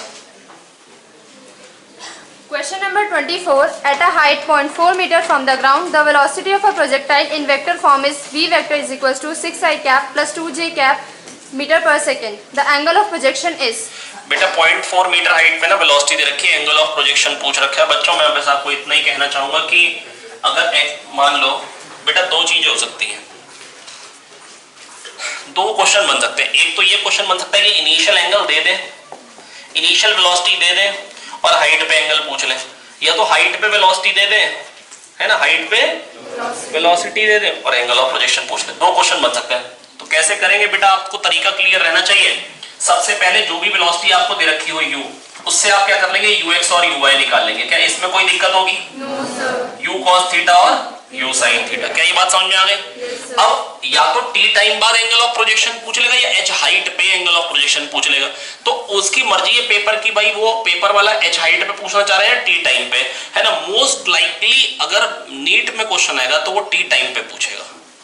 क्यों? क्योंकि उसमें कैलकुलेशन कम होगी, है ना, मतलब इसलिए मैं ऐसा कह रहा हूं। अब ये ux का तो ux ही रहेगा, x कंपोनेंट तो वेलोसिटी का चेंज नहीं होगा क्योंकि x डायरेक्शन में कोई फोर्स नहीं है। और y कंपोनेंट बेटा क्या हो जाएगा, अगर t टाइम पे है तो लिख देंगे vy equal to uy minus gt, और अगर मान लो h हाइट की बात करेगा तो फिर vy को क्या लिख दूंगा, uy स्क्वायर माइनस 2gh का अंडर रूट।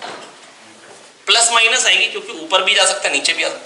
पर बेटा पार्टिकल जब ऊपर जा रहा हो किसी h हाइट पे या नीचे आ रहा हो, दोनों केस में जो एंगल होता है ना वेलोसिटी का हॉरिजॉन्टल के साथ वो सेम होता है, बस एक बार ऊपर को मूव कर रखा होता है और एक बार नीचे को मूव कर रखा होता है। ठीक है, तो बेटा मैं खाली पॉजिटिव वाला कंसीडर कर लेता हूं। अगर अब आपको वी वाई भी पता लग गया तो बेटा tan थीटा निकालना कौन सी बड़ी बात है, V Y by U X ज्यादा आने के चांसेस ये है, इसलिए मैंने पहले आपको ये बता दिया। तो अगर यू एक्स यू वाई मालूम है तो टी टाइम कहेगा तो टी टाइम बाद भी एक्स कंपोनेंट यू एक्स ही रहेगा और वाई कंपोनेंट क्या हो जाएगा, V Y equal to U Y plus A Y T लगा के U Y minus G T, U Y minus G T. कह दो आ गया? नहीं आया? पक्का आ गया? हेलो रोहित भैया आ गया? अच्छा, अब यहाँ क्वेश्चन क्या था, यहाँ पर बेटा 23 क्वेश्चंस तक हम कर चुके थे। आइए स्टार्ट करते हैं क्वेश्चन नंबर 24 से। तो प्यारे बच्चों 24th क्वेश्चन में कह रहा है हमको कि एक पत्थर को फेंका गया है और जब वो 0.4 मीटर की हाइट पे तो उसकी वेलोसिटी दे रखी 6i cap plus 2j cap, that is 6 is in horizontal direction and 2 is in vertical direction. What is the angle of projection? Angle of projection के बारे में पूछा है प्यारे बच्चों। तो वो किस तरीके से करेंगे बेटा, देखो इनिशियली वेलोसिटी क्या होगी, x कंपोनेंट तो पक्का है 6 ही होगा क्योंकि x डायरेक्शन में कोई एक्सेलरेशन है ही नहीं। इकलौता फोर्स है फोर्स ऑफ ग्रेविटी, इकलौता फोर्स है प्यारे बच्चों फोर्स ऑफ ग्रेविटी। किधर को लगता है, नीचे को। सुबह से लेकर शाम तक कहां को लगता है बेटा, नीचे को। तो इसका मतलब प्यारे बच्चों क्या होगा, जो एक्सेलरेशन होगा वो इधर को होगा y में, तो y डायरेक्शन की वेलोसिटी तो चेंज होगी प्यारे बच्चों, पर x डायरेक्शन की वेलोसिटी में कोई चेंज नहीं आएगा। x डायरेक्शन की वेलोसिटी तो प्यारे बच्चों वही की वही रहेगी, है ना बच्चों। तो y कंपोनेंट बेटा इनिशियली क्या रहा होगा, लेट अस से इट वाज uy। बेटा we'll apply v square equal to u square plus 2as in y direction, है ना, जहां से मैं uy निकालने की कोशिश करूंगा। vy क्या हो गया 2 स्क्वायर, है ना, और uy मेरे को निकालना है। ay किधर को है बेटा, नीचे को, -10 और हाइट कितनी ऊपर गई 0.4। तो बेटा यहां से uy कितना निकल के आ जाएगा, 8 plus 4 12 under root 12 that is 2√3। तो मेरे को पता लगा uy जो आ रहा है बेटा वो क्या निकल के आ रहा है 2√3। तो x कंपोनेंट 6 है और y कंपोनेंट प्यारे बच्चों कितना है 2√3। तो बेटा tan थीटा जो एंगल ऑफ प्रोजेक्शन निकालेंगे वो tan थीटा से निकालेंगे प्यारे बच्चों, कितना निकल के आएगा बताइए, tan थीटा निकल के आएगा 2√3/6, 2√3/6। What will be the answer, 2 3 are 6, √3/3 is 1/√3 और tan थीटा 1/√3 बेटा कब होता है 30 डिग्री पे। कब होता है प्यारे बच्चों 30 डिग्री पे। तो एंगल ऑफ प्रोजेक्शन क्या हो जाएगा 30 डिग्री। क्या यूज किया बेटा, x कंपोनेंट वही रहेगा क्योंकि एक्सेलरेशन किधर को है प्यारे बच्चों, y डायरेक्शन में। x डायरेक्शन में कोई एक्सेलरेशन नहीं है, x डायरेक्शन में एक्सेलरेशन 0 है। अगर x डायरेक्शन में एक्सेलरेशन 0 है तो इसका मतलब x डायरेक्शन में वेलोसिटी चेंज नहीं होगी और y डायरेक्शन में वेलोसिटी बेटा जो है वो पहले uy थी और 2 हो गई। तो बेटा uy बेटा कितना होगा ये मैंने निकाला कैसे, we have applied v square equal to u square plus 2as in y direction, है ना। तो vy 2 था, uy मेरे को निकालना था प्लस 2ay, a तो -10 होगा और हाइट क्या है बेटा 0.4। यहां से uy निकल गया 2√3। tan थीटा क्या हो जाएगा बेटा uy by ux, ux तो पता ही था 6, uy निकाल लिया बहुत इजीली। tan theta 1/√3। तो थीटा कितना हो गया प्यारे बच्चों 30 डिग्री। थीटा कितना हो गया प्यारे बच्चों 30 डिग्री, ठीक है। आइए देखिए अगले क्वेश्चन पे चलेंगे। अगला क्वेश्चन है बेटा, एक कॉइल है बेटा r रेडियस की, है ना, उसका हमने क्या किया बेटा, हमने 2 टर्न्स बना दी। उसके कितने बना दी, 2 टर्न्स। कह रहे मैग्नेटिक फील्ड कैसे चेंज करेगी सेंटर पे। बेटा पहले एक टर्न का था μ0I/2r थी मैग्नेटिक फील्ड, है ना। अब अगर बेटा मैंने 2 टर्न्स बना दी तो रेडियस क्या हो जाएगा बेटा 2πr लेंथ थी। अब मेरे को 2 अगर मैंने टर्न्स बना दी उसी के तो बेटा रेडियस क्या हो जाएगा हाफ। रेडियस क्या हो जाएगा प्यारे बच्चों हाफ। तो μ0I/2r से जो मैग्नेटिक फील्ड होगी सेंटर पे एक टर्न के कारण डबल हो गई पर नंबर ऑफ टर्न्स भी तो 2 हो गए। तो बेटा इसका मतलब मैग्नेटिक फील्ड 4 टाइम्स हो गई, दैट इज इंक्रीज कितना आया 300%। बेटा μ0I/2r होती है मैग्नेटिक फील्ड। मैग्नेटिक फील्ड प्यारे बच्चों कितनी होती है μ0I/2r। मैग्नेटिक फील्ड कितनी होती है प्यारे बच्चों μ0I/2r। हमने क्या किया बेटा एक टर्न से 2 टर्न बना ली तो बेटा 2πr एक टर्न की लेंथ होती है। अब अगर 2 टर्न्स होगा तो एक टर्न की लेंथ क्या हो जाएगी बेटा πr, क्योंकि 2πr टोटल लेंथ है। इसको 2πr के बराबर करें, यहां से r क्या आ रहा है प्यारे बच्चों r/2। कितना आ रहा है r/2। तो अगर रेडियस हाफ हो गया तो मैग्नेटिक फील्ड एक टर्न के कारण तो डबल हो जाएगी μ0I/2r। r हाफ हो गया तो डबल हो जाएगी लेकिन नंबर ऑफ टर्न्स भी डबल हो गए तो इसलिए क्या हो गई 4 times, that is increase is 300%। Increase is 300%। इसमें अगले क्वेश्चन में मेरे को पूछा है 26 में प्यारे बच्चों मेरे को कह रहे हैं 3 मीटर के कंडक्टर को मतलब इलेक्ट्रॉन को ड्रिफ्ट करने में कितना टाइम लगेगा, दैट इज ड्रिफ्ट स्पीड से अगर इलेक्ट्रॉन चलेगा तो उसको कितना टाइम लगेगा। बेटा ड्रिफ्ट स्पीड होती है मिलीमीटर पर सेकंड में, है ना, मिलीमीटर पर सेकंड में या उससे भी कम रहती है। तो बेटा प्यारे बच्चों मैं आपको ये कह रहा हूं distance upon speed, speed millimetre पर सेकंड में अगर मैं ले लूं तो 3000 आंसर आएगा, या इससे भी ज्यादा, इससे कम नहीं हो सकता, है ना। तो बेटा देखो 3000 से सारे आंसर्स कम है, सारे आंसर्स 3000 से कम है एक्सेप्ट इसके, है ना। तो बेटा इसका मतलब क्या है बेटा, ये तो बता रहे 270 का मतलब है सेंटीमीटर पर सेकंड में हो गई वेलोसिटी, जो कि होती नहीं है, ड्रिफ्ट स्पीड जो होती है बेटा वो मिलीमीटर्स पर सेकंड में होती है, इसलिए यही सही है डायरेक्टली। मैंने डेटा नहीं देखा क्वेश्चन का, हालांकि क्वेश्चन जो था वो I = NEAVD पे बेस्ड था, I दे रखा था, N दे रखा था, A दे रखा था, E बचपन से पता है 1.6 × 10⁻⁻19 VD निकाल लेंगे, और VD निकाल के डिस्टेंस अपॉन स्पीड से टाइम निकालने की कोशिश कर रही थी, पर इसकी हमको जरूरत नहीं पड़ी। बेटा क्यों जरूरत नहीं पड़ी प्यारे बच्चों बताओ, क्योंकि बहुत इजीली हम जानते हैं कि जो ऑप्शंस थे वो बहुत दूर दूर के थे, तो मैंने डायरेक्टली ये चेक किया कि मिलीमीटर पर सेकंड से टाइम क्या लगेगा। क्वेश्चन नंबर 27 क्वेश्चन बेटा क्या है, 27th क्वेश्चन है 3 न्यूटन फोर्स है, वर्क बताना है, एफएक्स ग्राफ दे रखा है, तो बेटा एफएक्स ग्राफ के नीचे का एरिया होता है वर्क डन, ठीक है, ये 6 है, तो बेटा ये वाला एरिया हो जाएगा 3 × 3 9, और ये वाला एरिया हो जाएगा हाफ ऑफ 3 × 3, क्योंकि ये 3 है ये 6 है, तो ये क्या हो जाएगा प्यारे बच्चों, बोलते रहेंगे साथ साथ में 3, तो ये क्या हो जाएगा 9/2, that is total work done क्या हो जाएगा 9 + 4.5 दैट इज 13.5, क्या हो जाएगा प्यारे बच्चों 13.5, ठीक है। इसके बाद when a copper sphere is heated, maximum percentage change will be observed in radius, area, volume. Volume में बेटा परसेंटेज चेंज कैसे निकालते हैं प्यारे बच्चों, आओ मैं आपको याद दिलाता हूं, लॉग डिफरेंशियल से। एरिया होता है 4πr², तो लॉग डिफरेंशियल करूंगा तो क्या आ जाएगा dA/A × 100 is twice of dr/r × 100, that is percentage change in radius का डबल, और वॉल्यूम में क्या आ जाएगा बेटा, परसेंटेज चेंज इन वॉल्यूम जो निकल के आएगा वो thrice of percentage change in radius आएगा, thrice of percentage change in radius आएगा। तो प्यारे बच्चों यहां से हम क्या कर सकते हैं, वॉल्यूम इज 4/3πr3, है ना, यहां से हम कह सकते हैं percentage change in volume is thrice of percentage change in radius, that is percentage change in volume will be the maximum, ठीक है। इसके बाद कह रहे हैं एक एरोप्लेन आ रहा है जिसकी फ्रीक्वेंसी 2f है, स्टेशनरी ऑब्जर्वर की तरफ आ रहा है प्यारे बच्चों, स्टेशनरी ऑब्जर्वर की तरफ आ रहा है, और उसको फ्रीक्वेंसी उसकी 4f सुनाई दे रही, दैट इज डबल। तो कह रहे हैं velocity of aeroplane to velocity of sound ratio बताना है। तो बेटा अगर सोर्स आ रहा है प्यारे बच्चों, सोर्स आ रहा है, ये सोर्स है जो आ रहा है जिसकी फ्रीक्वेंसी 2f है ना, ये ऑब्जर्वर खड़ा है आराम से, है ना, और इसको फ्रीक्वेंसी 4f सुनाई दे रही है। तो बेटा हमारा फॉर्मूला क्या होता है, f' = f v vo ऊपर आता है, vs नीचे, क्यों बेटा ऊपर क्यों आता है, LMNOP QRST o ऊपर आता है, s नीचे आता है ना, हाईली कॉन्सेप्चुअल बातें हैं मैंने आपको सिखाई है ना बेटा, ये रटने का तरीका था। तो बेटा vs नीचे आता है, पास में आ रहा है, इसलिए क्या होगी बेटा बढ़ेगी, बढ़ेगी फ्रीक्वेंसी, बढ़ेगी तो डिनोमिनेटर को घटाना पड़ेगा।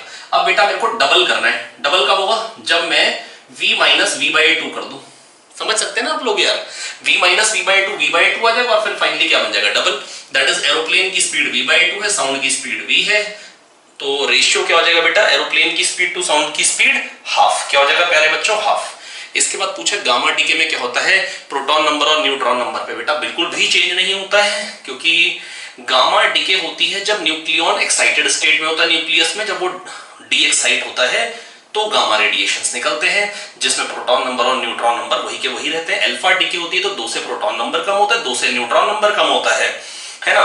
बीटा डीके होती है तो या तो प्रोटॉन न्यूट्रॉन में कन्वर्ट होता है, न्यूट्रॉन प्रोटॉन में कन्वर्ट होता है ना, टोटल न्यूक्लियॉन्स वही रहते हैं। लेकिन बेटा गामा डीके में तो खाली और खाली प्रोटॉन जो है वो एक्साइटेड स्टेट से डी एक्साइट होता है, और फिर वो फोटोन एमिट करता है, ठीक है प्यारे बच्चों।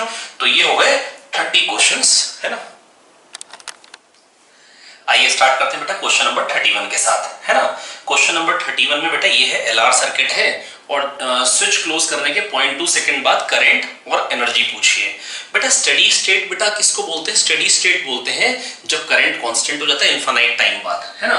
मैं स्टेडी स्टेट की पहले बात बताना चाहता हूं, क्यों? क्योंकि अभी आप ऑप्शन देखते ही मेरी बात समझेंगे। रेजिस्टेंस दे रखा है 20, तो बेटा करंट क्या हो जाएगा स्टेडी स्टेट में 4/20, क्योंकि inductor behaves as zero resistance at steady state. Inductor जो होता है बेटा जीरो टाइम पे इनफाइनाइट रेजिस्टेंस की तरह बिहेव करता है और इनफाइनाइट टाइम पे जीरो रेजिस्टेंस की तरह, है ना। याद करने के लिए कैसे याद किया था बेटा? इंडक्टर जो होता है एल लार्ज लो, बड़े लो, है ना, बाद में छोटे हो जाएंगे, है ना। और कैपेसिटर क्या होता है? सी से छोटे लो, पहले जीरो रेजिस्टेंस और बाद में इनफाइनाइट रेजिस्टेंस, है ना। जब फुली चार्ज हो जाएगा तभी तो अपोज कर देगा। तो प्यारे बच्चों करंट क्या आ जाएगा बेटा? 4/20 ओम है, तो 4/20 दैट इज 1/5.2 एंपियर करंट आएगा स्टेडी स्टेट में। तो स्टेडी स्टेट में जो एनर्जी स्टोर्ड आएगी ना, हाफ Li², बेटा वो कितनी आएगी? हाफ L की वैल्यू बेटा कितनी दे रखी है क्वेश्चन में? L की वैल्यू दे रखी है 2, है ना। और I बेटा कितना हो जाएगा स्टेडी स्टेट में? 0.2 तो भी बेटा स्टेडी स्टेट में भी 0.04 आ रही है एनर्जी, बाकी समय 0.04 से बड़ी है। तो स्टेडी स्टेट में तो मैक्सिमम एनर्जी है ना, उससे ज्यादा तो कभी हो ही नहीं सकती, तो यही सही हो सकता है। शायद मैं आपको समझा पाया, है ना। अगर करने का तरीका मतलब शॉर्टकट तो ऐसा ही रहेगा। बाकी अगर आप ईमानदार हैं, आपको लगे नहीं ये हमारे तरीके से नहीं है, हम ईमानदार लोग, तो आप I = E/R, बेटा जब इंक्रीज होता तो 1 - e⁻ t/τ, यहां पर आप टाइम पुट करेंगे, टाउ होता है L/R पुट करेंगे, करंट निकालेंगे, करंट आ जाएगा, हाफ Li² से एनर्जी आ जाएगी, है ना। और आप डायरेक्टली करंट भी देख सकते थे, उससे भी आपको मतलब आइडिया मिल जाएगा कि कैसे करना चाहिए।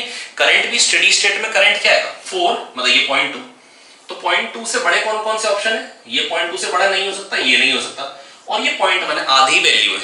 बेटा मैं बहुत अच्छे से जानता हूं कि एक टाइम कांस्टेंट में ही जो करंट है वो कितना हो जाता है बेटा? E/R, जिसकी वैल्यू मेरी क्या निकल गई? 0.2। स्टेडी स्टेट में करंट वो 0.2 है ना। 1 - e की पावर, और एक टाइम कांस्टेंट अगर t = tau भी लो तो बेटा e की पावर -1 होता है 0.37, तो ये 63% हो जाता है, 50% से ज्यादा।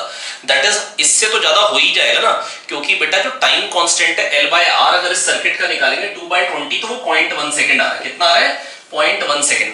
तो 0.1 सेकंड में ही टाइम कांस्टेंट 0.1 सेकंड में ही स्टेडी स्टेट के आधे से ज्यादा हो जाएगा। तो 0.2 सेकंड में तो पक्का है कि 0.1 तो रह नहीं सकता, उससे ज्यादा ही आएगा, है ना। तो आप ऐसे सोच सकते हैं। नेक्स्ट अगला क्वेश्चन। अगले क्वेश्चन में प्यारे बच्चों कह रहे हैं एक कार है, 32 ऊपर लिखा है, पहले वो एक्सेलरेट करती है और फिर वो रिटार्ड करती है। पहले 2 के रेट से वेलोसिटी बढ़ती है, फिर 4 के रेट से घटती है, 3 सेकंड के लिए चली है, मैक्सिमम रफ्तार कितनी अटेन करेगी?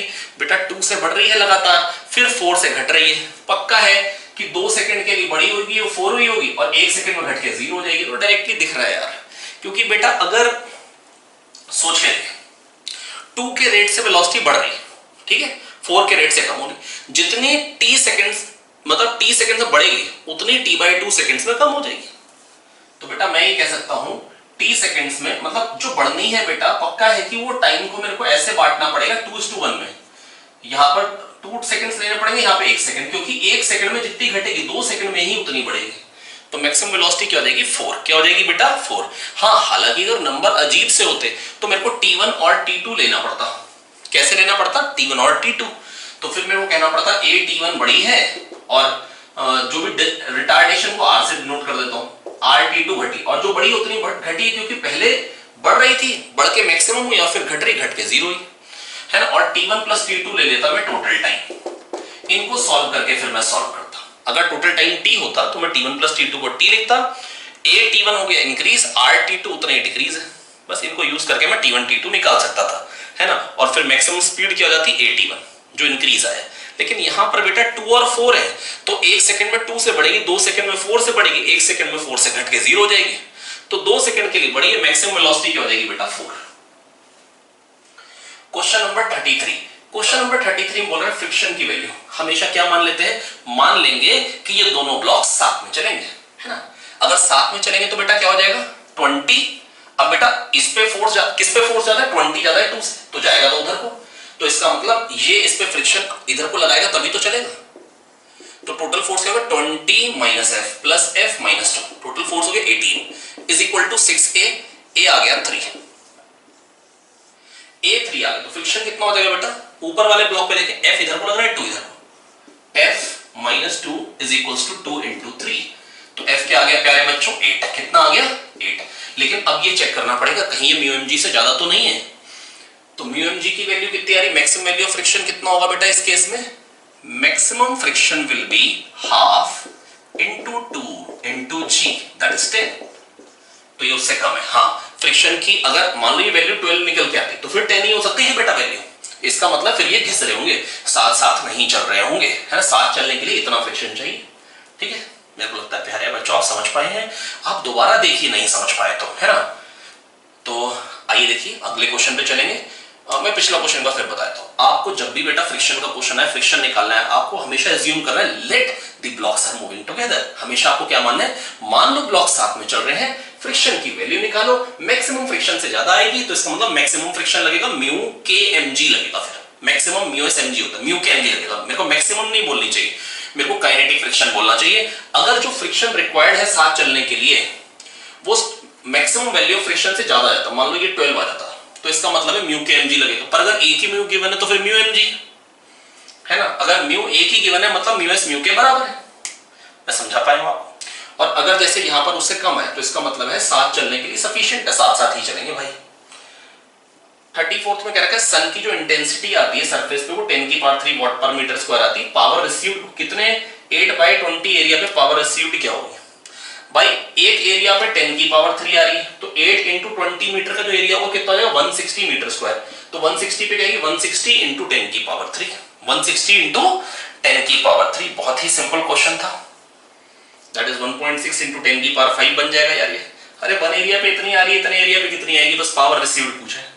इसमें पूछा है सी को बुलियन एक्सप्रेशन सी का बताना है बेटा। यहां ए आएगा तो यहां क्या पहुंचेगा? ए बार, क्योंकि नॉट गेट है। और से तो आता है ए प्लस बी, लेकिन ये क्या है? नॉर है, तो क्या बन जाएगा? ए प्लस बी का बार। प्लस का बार क्या होता है? डॉट। ए बार बी बार बन जाएगा। और अगर डॉट का बार होता है तो वैसे क्या बनता है? मतलब क्वेश्चन में पूछा नहीं, मैं जस्ट बता रहा हूं। ए बी का अगर बार हो तो क्या बन जाता है बेटा? ए बार प्लस बी बार। डॉट का बार होता है प्लस। ठीक है बेटा। अब ये ए बार बी बार, अब एंड में तो आता है मल्टीप्लीकेशन, तो ए बार बी बार। तो सी क्या आ जाएगा बेटा? ए बार बी बार। लेकिन ए बार तो ए बार ही रहेगा। क्यों? क्योंकि अगर मान लो ये चीज 0 है तो ये भी 0 होगी। 0 0 क्या आएगा? 0 ही आएगा। और अगर ये 1 है तो ये भी 1, तो 1 1 क्या आएगा? 1 ही आएगा। तो इसका मतलब ए बार × ए बार विल ऑलवेज बी ए बार। ये मैं पिछले टेस्ट में भी बता चुका हूं। तो ए बार बी बार आंसर आ गया। क्या आंसर आ गया? ए बार बी बार। अच्छा, ए बार बी बार क्या होता है? ए प्लस बी का बार। प्लस का बार होता है डॉट, है ना? अभी समझाया। तो इसको लिख सकते हैं ना, ए प्लस बी का बार, है ना? Which is option 4th। ठीक है, तो ये हो गए 35 क्वेश्चंस। मैं फिर से बता रहा हूं, ए आएगा तो यहाँ ए बार बन जाएगा।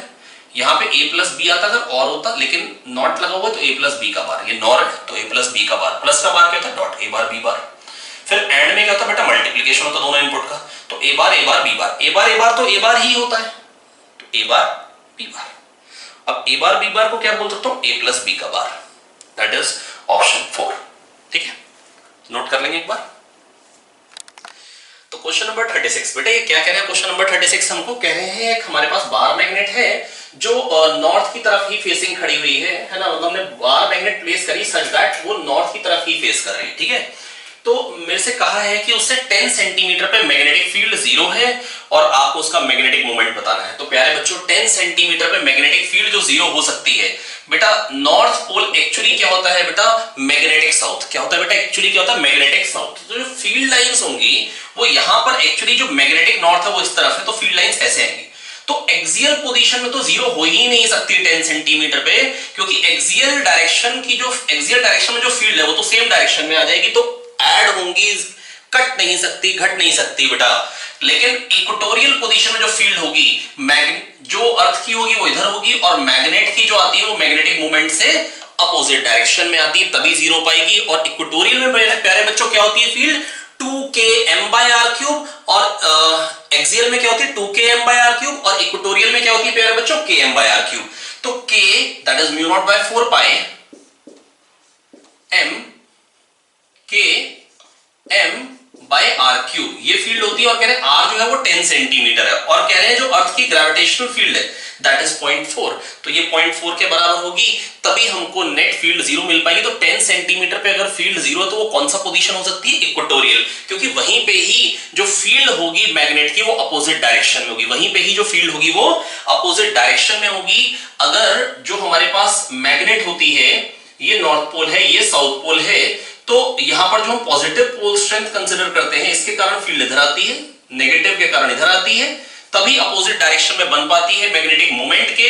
और मैं चाहता हूं क्योंकि मैग्नेटिक मोमेंट जो है वो मैग्नेटिक फील्ड के डायरेक्शन में अलाइन है, अर्थ के मैग्नेटिक फील्ड के डायरेक्शन में अलाइन है, मेरे को चाहिए मैग्नेटिक फील्ड मैग्नेटिक मोमेंट से अपोजिट डायरेक्शन में, दैट इज अर्थ की फील्ड को कैंसिल करता हुआ। तो वो कहां पे होती है बेटा? इक्वेटोरियल पोजीशन में। तो km/r³ को इसके बराबर करेंगे, μ0/4π की वैल्यू क्या होती है बेटा? 10⁻⁷ है ना m, और r क्या है बेटा? 0.1 क्यूब, और ये क्या है? 0.4 गॉस, और गॉस को टेस्ला में क्या करेंगे? 10⁻⁴, तो 10⁻⁴ यहां से जाएगा और 10⁻³ यहां से जाएगा, तो m आ गया 0.4। m क्या आ गया प्यारे बच्चों?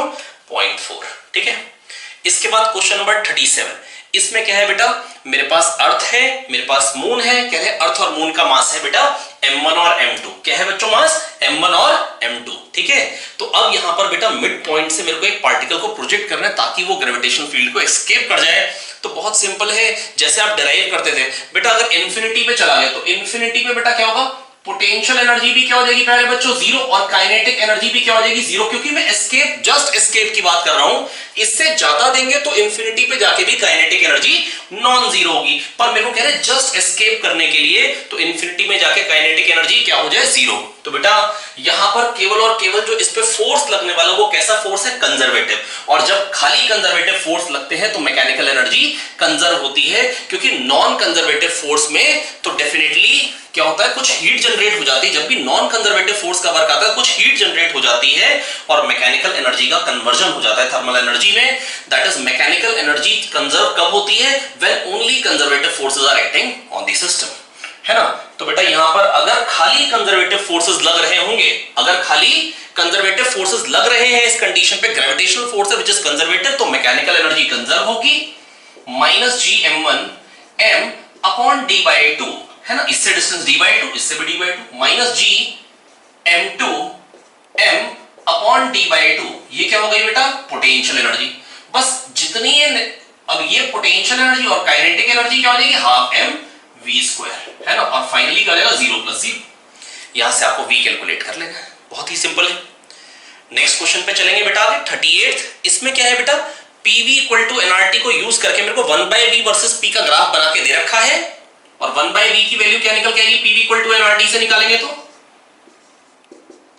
1/v = p/nRT। तो जो स्लोप आएगी बेटा इस ग्राफ की, बेटा वो क्या आएगी? 1/nRT।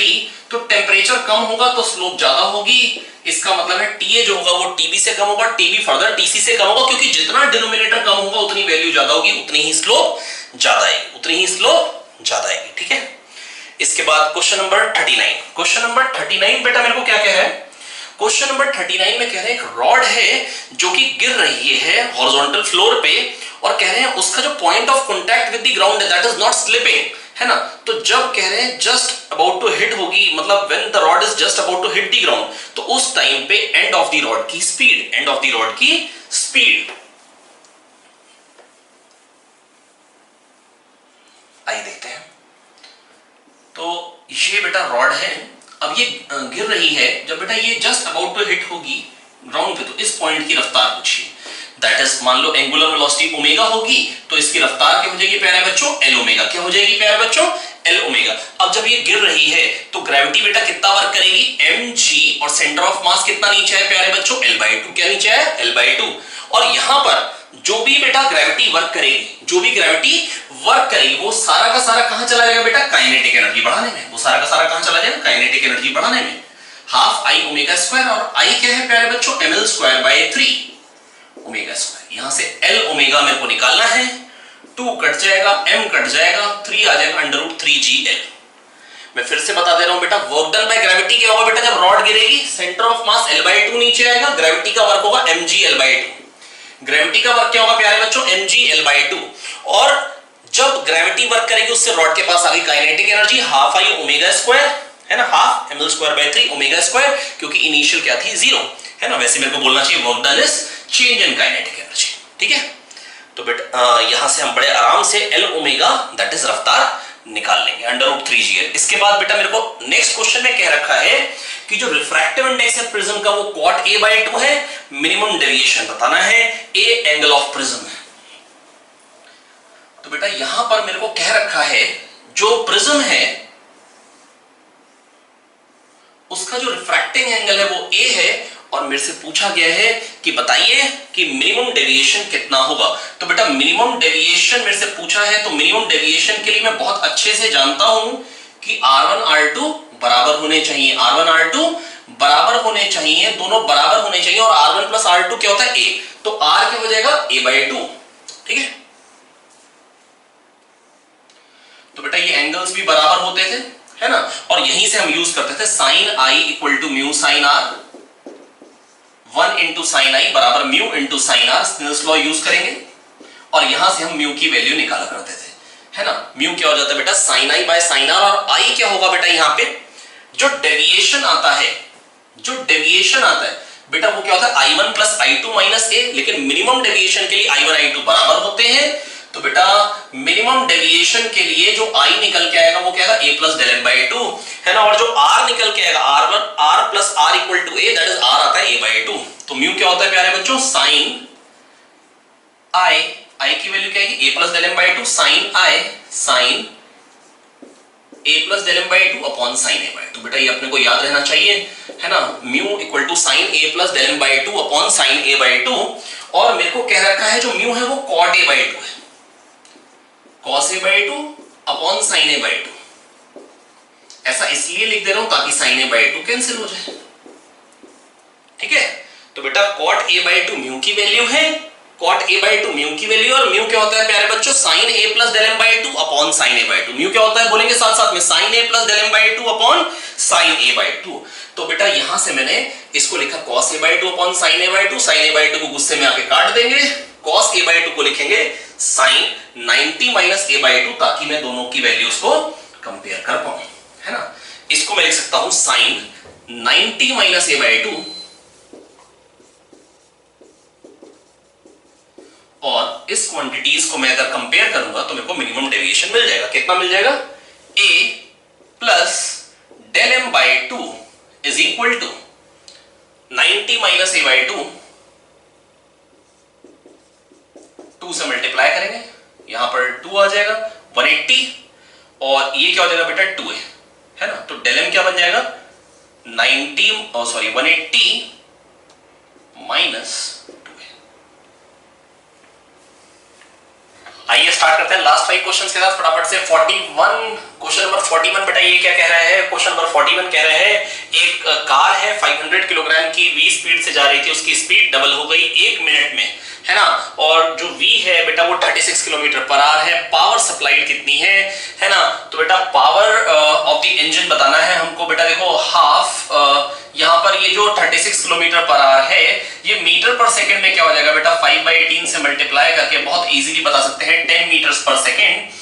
अगर स्पीड बेटा डबल हो रही है, काइनेटिक एनर्जी होती है half M V square, kinetic energy होती है प्यारे बच्चों हाफ एम वी स्क्वायर। अगर वेलोसिटी डबल हो गई काइनेटिक एनर्जी 4 टाइम्स हो गई, हाफ एम वी स्क्वायर होती है बेटा काइनेटिक एनर्जी। वेलोसिटी अगर डबल हो गई तो काइनेटिक एनर्जी 4 टाइम्स हो गई, और अगर काइनेटिक एनर्जी 4 टाइम्स हो गई तो इंक्रीज इन काइनेटिक एनर्जी कितना है बेटा, अगर k से 4k हो गई प्यारे बच्चों 3k का इंक्रीज आया है। कितने का इंक्रीज आया प्यारे बच्चों बोलेंगे 3k का इंक्रीज आया है।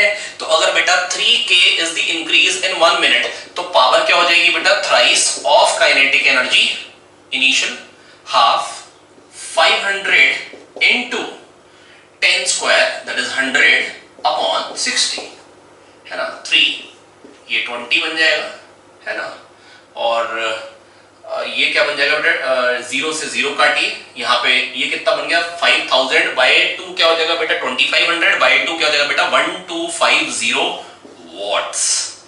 मैं फिर से बोल दे रहा हूं बेटा वेलोसिटी बेटा क्या हो रही है v से 2v हो रही है। अगर v से 2v हो रही है बेटा वेलोसिटी डबल हो रही है, काइनेटिक एनर्जी 4 टाइम्स हो रही है, increase in kinetic energy is 3k। तो जो thrice of kinetic energy, initial kinetic energy का थ्राइस का इंक्रीज आ रहा है 60 सेकंड में, तो 1 सेकंड में जो इंक्रीज है उसको बोलते हैं बेटा पावर। हालांकि यहाँ पे कहना चाहिए था एवरेज पावर, हो सकता है लगातार ना बढ़ रही कांस्टेंट रेट से, अगर कांस्टेंट है तो भी यही आंसर है। आइए देखिए अगला क्वेश्चन 42 बेटा ये कह रहा है पार्टिकल्स दो है, दोनों के मासेस बराबर हैं, एक की वेलोसिटी है ai कैप, दूसरे की वेलोसिटी है bj कैप, है ना, और एक्सेलरेशन भी दे रखे हैं। हमसे पूछे सेंटर ऑफ मास की ट्रेजेक्टरी बताओ, है ना, कांस्टेंट एक्सेलरेशन से।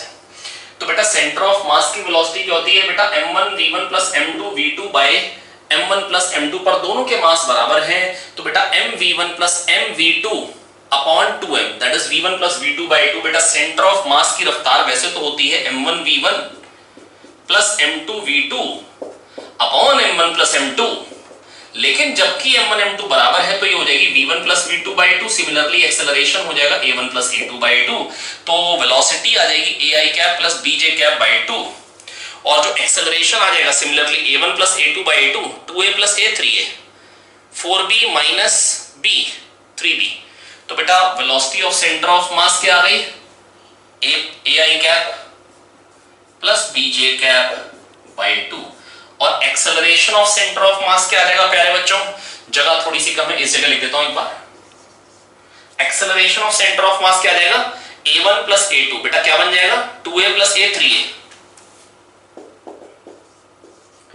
i cap plus 3b j cap. बेटा ध्यान से देखिए वेलोसिटी वेक्टर जो है उसको 6 से मल्टीप्लाई करूंगा तो acceleration vector that is velocity and acceleration are parallel, velocity and acceleration are parallel, velocity और एक्सेलरेशन पैरेलल होंगे तो पाथ क्या आएगी प्यारे बच्चों स्ट्रेट लाइन, पाथ क्या आएगी प्यारे बच्चों स्ट्रेट लाइन, पाथ आएगी स्ट्रेट लाइन। तो ये हो गया बेटा एक क्वेश्चन। अगले क्वेश्चन पे चलते हैं, क्वेश्चन नंबर 43। 43 जो क्वेश्चन है बेटा वो क्या कह रहा है, ये क्वेश्चन पहले देख लेते हैं। क्वेश्चन क्या कहना चाह रहा है, क्वेश्चन ये कह रहा है दो प्लेट्स हैं, बीच में पोटेंशियल डिफरेंस है 20 वोल्ट, इलेक्ट्रॉन को छोड़ा है यहां से, जब यहां पहुंचेगा तो कितनी वेलोसिटी से टकराएगा। बेटा वन चार्ज पे जो वर्क होता है वो पोटेंशियल डिफरेंस के बराबर वर्क करती है इलेक्ट्रिक फील्ड, तो अगर E है तो बेटा वर्क क्या हो जाएगा E into 20 बराबर हाफ mv², क्योंकि इनिशियली रेस्ट था। वर्क डन होता है बेटा चेंज इन काइनेटिक एनर्जी, पिछले क्वेश्चन में भी डिस्कस कर चुका हूं, है ना।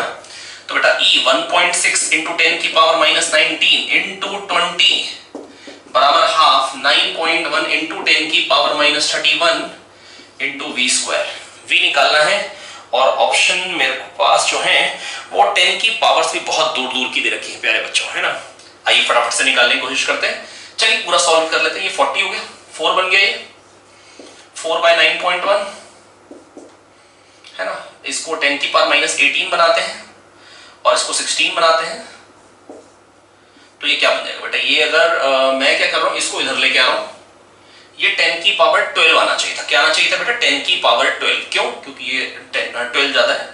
अब 10 की पावर 11 बचा, है ना, 10 की पावर 11 बचा, लेकिन 2 हटा दिया तो 10 की पावर 12 हो गया वापस। अब इसका अंडर रूट लेना है, तो बेटा थोड़ा सा अप्रोक्सीमेशन लेते हैं 2, इसका तो अंडर रूट 2 हो गया, ये 16 का अंडर रूट 4 हो गया, 3 मान लेते हैं। हाँ मैं जानता हूं मैं थोड़ा सा कम मान रहा हूं, थोड़ा सा ज्यादा होगा, इंटू 10 की पावर 6 अप्रोक्सीमेटली चल रहा है। तो 2 4 8, 8 by 3, 8 by 3 प्यारे बच्चों क्या बन जाएगा 3 2 6, पॉइंट लगाया 2 बचा, 3 6 18, 2.6 इंटू 10 की पावर 6, तो 2.6 इंटू 10 की पावर 6 आपको डायरेक्टली आंसर मिल गया एग्जैक्ट।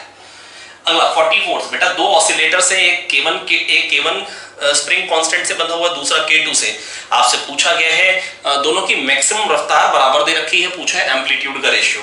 मैक्सिमम रफ्तार होती है बेटा a ओमेगा, तो a1 omega 1 equal to a2 omega 2, है ना प्यारे बच्चों। बेटा x इक्वल to a sin omega t plus 5 होता है, और वेलोसिटी होती है a omega cos omega t plus 5। तो बेटा इसका मतलब प्यारे बच्चों क्या हुआ, जो मैक्सिमम वेलोसिटी होती है that is a omega, maximum velocity क्या होती है a ओमेगा, और ओमेगा क्या होता है under root k by m, kx equal to m omega square x, omega under root k by m, mass दोनों का same, under root k1 by m,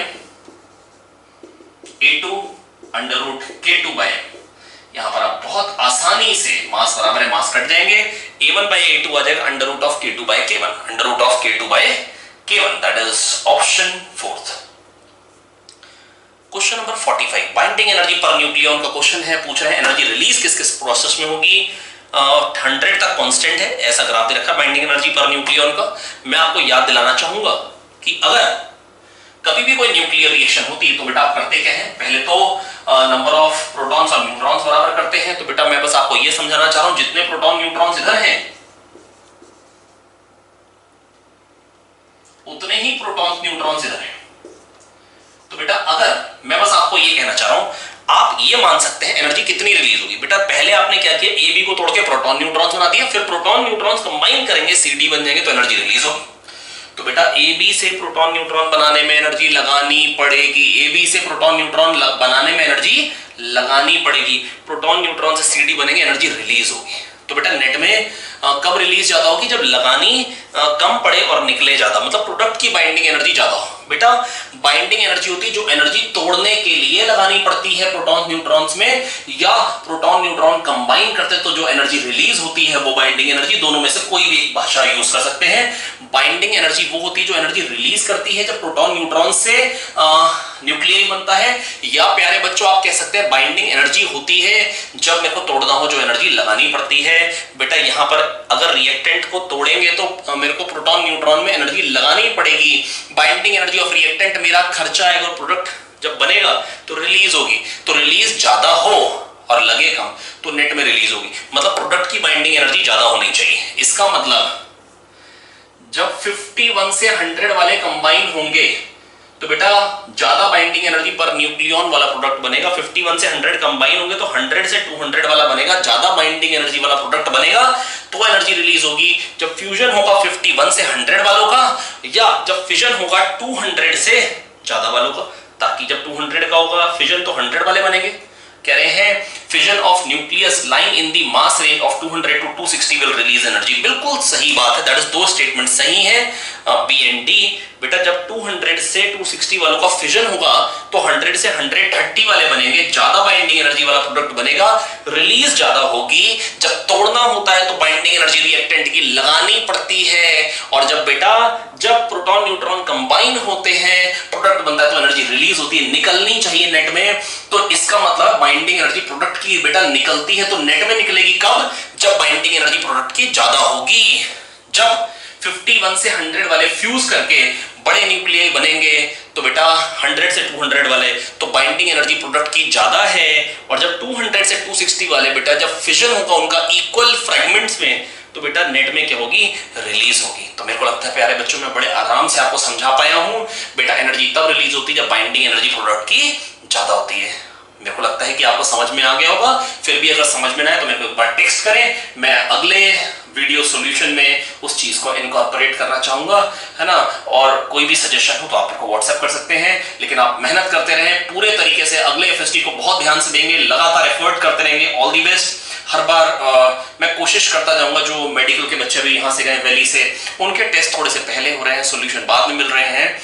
JNV Pune वालों को तो बिल्कुल ऑन डेट ऑन टाइम मिल रहे हैं, तो थोड़े से टाइम में बेटा ये सिंक्रोनाइज कर देंगे। अभी 1-2 दिन का टाइम लैग रहेगा, तो इसको आप थोड़ा सा कोप अप करें, है ना। और बाकी मेहनत जारी रखें, घर जाके सुस्ताएं नहीं, लगातार रोज का एक शेड्यूल बनाएं, सुबह उठें, तैयार हों और फिर पढ़ने बैठे, पूरी मेहनत जारी रखें, है ना। All the best, keep working hard, thank you.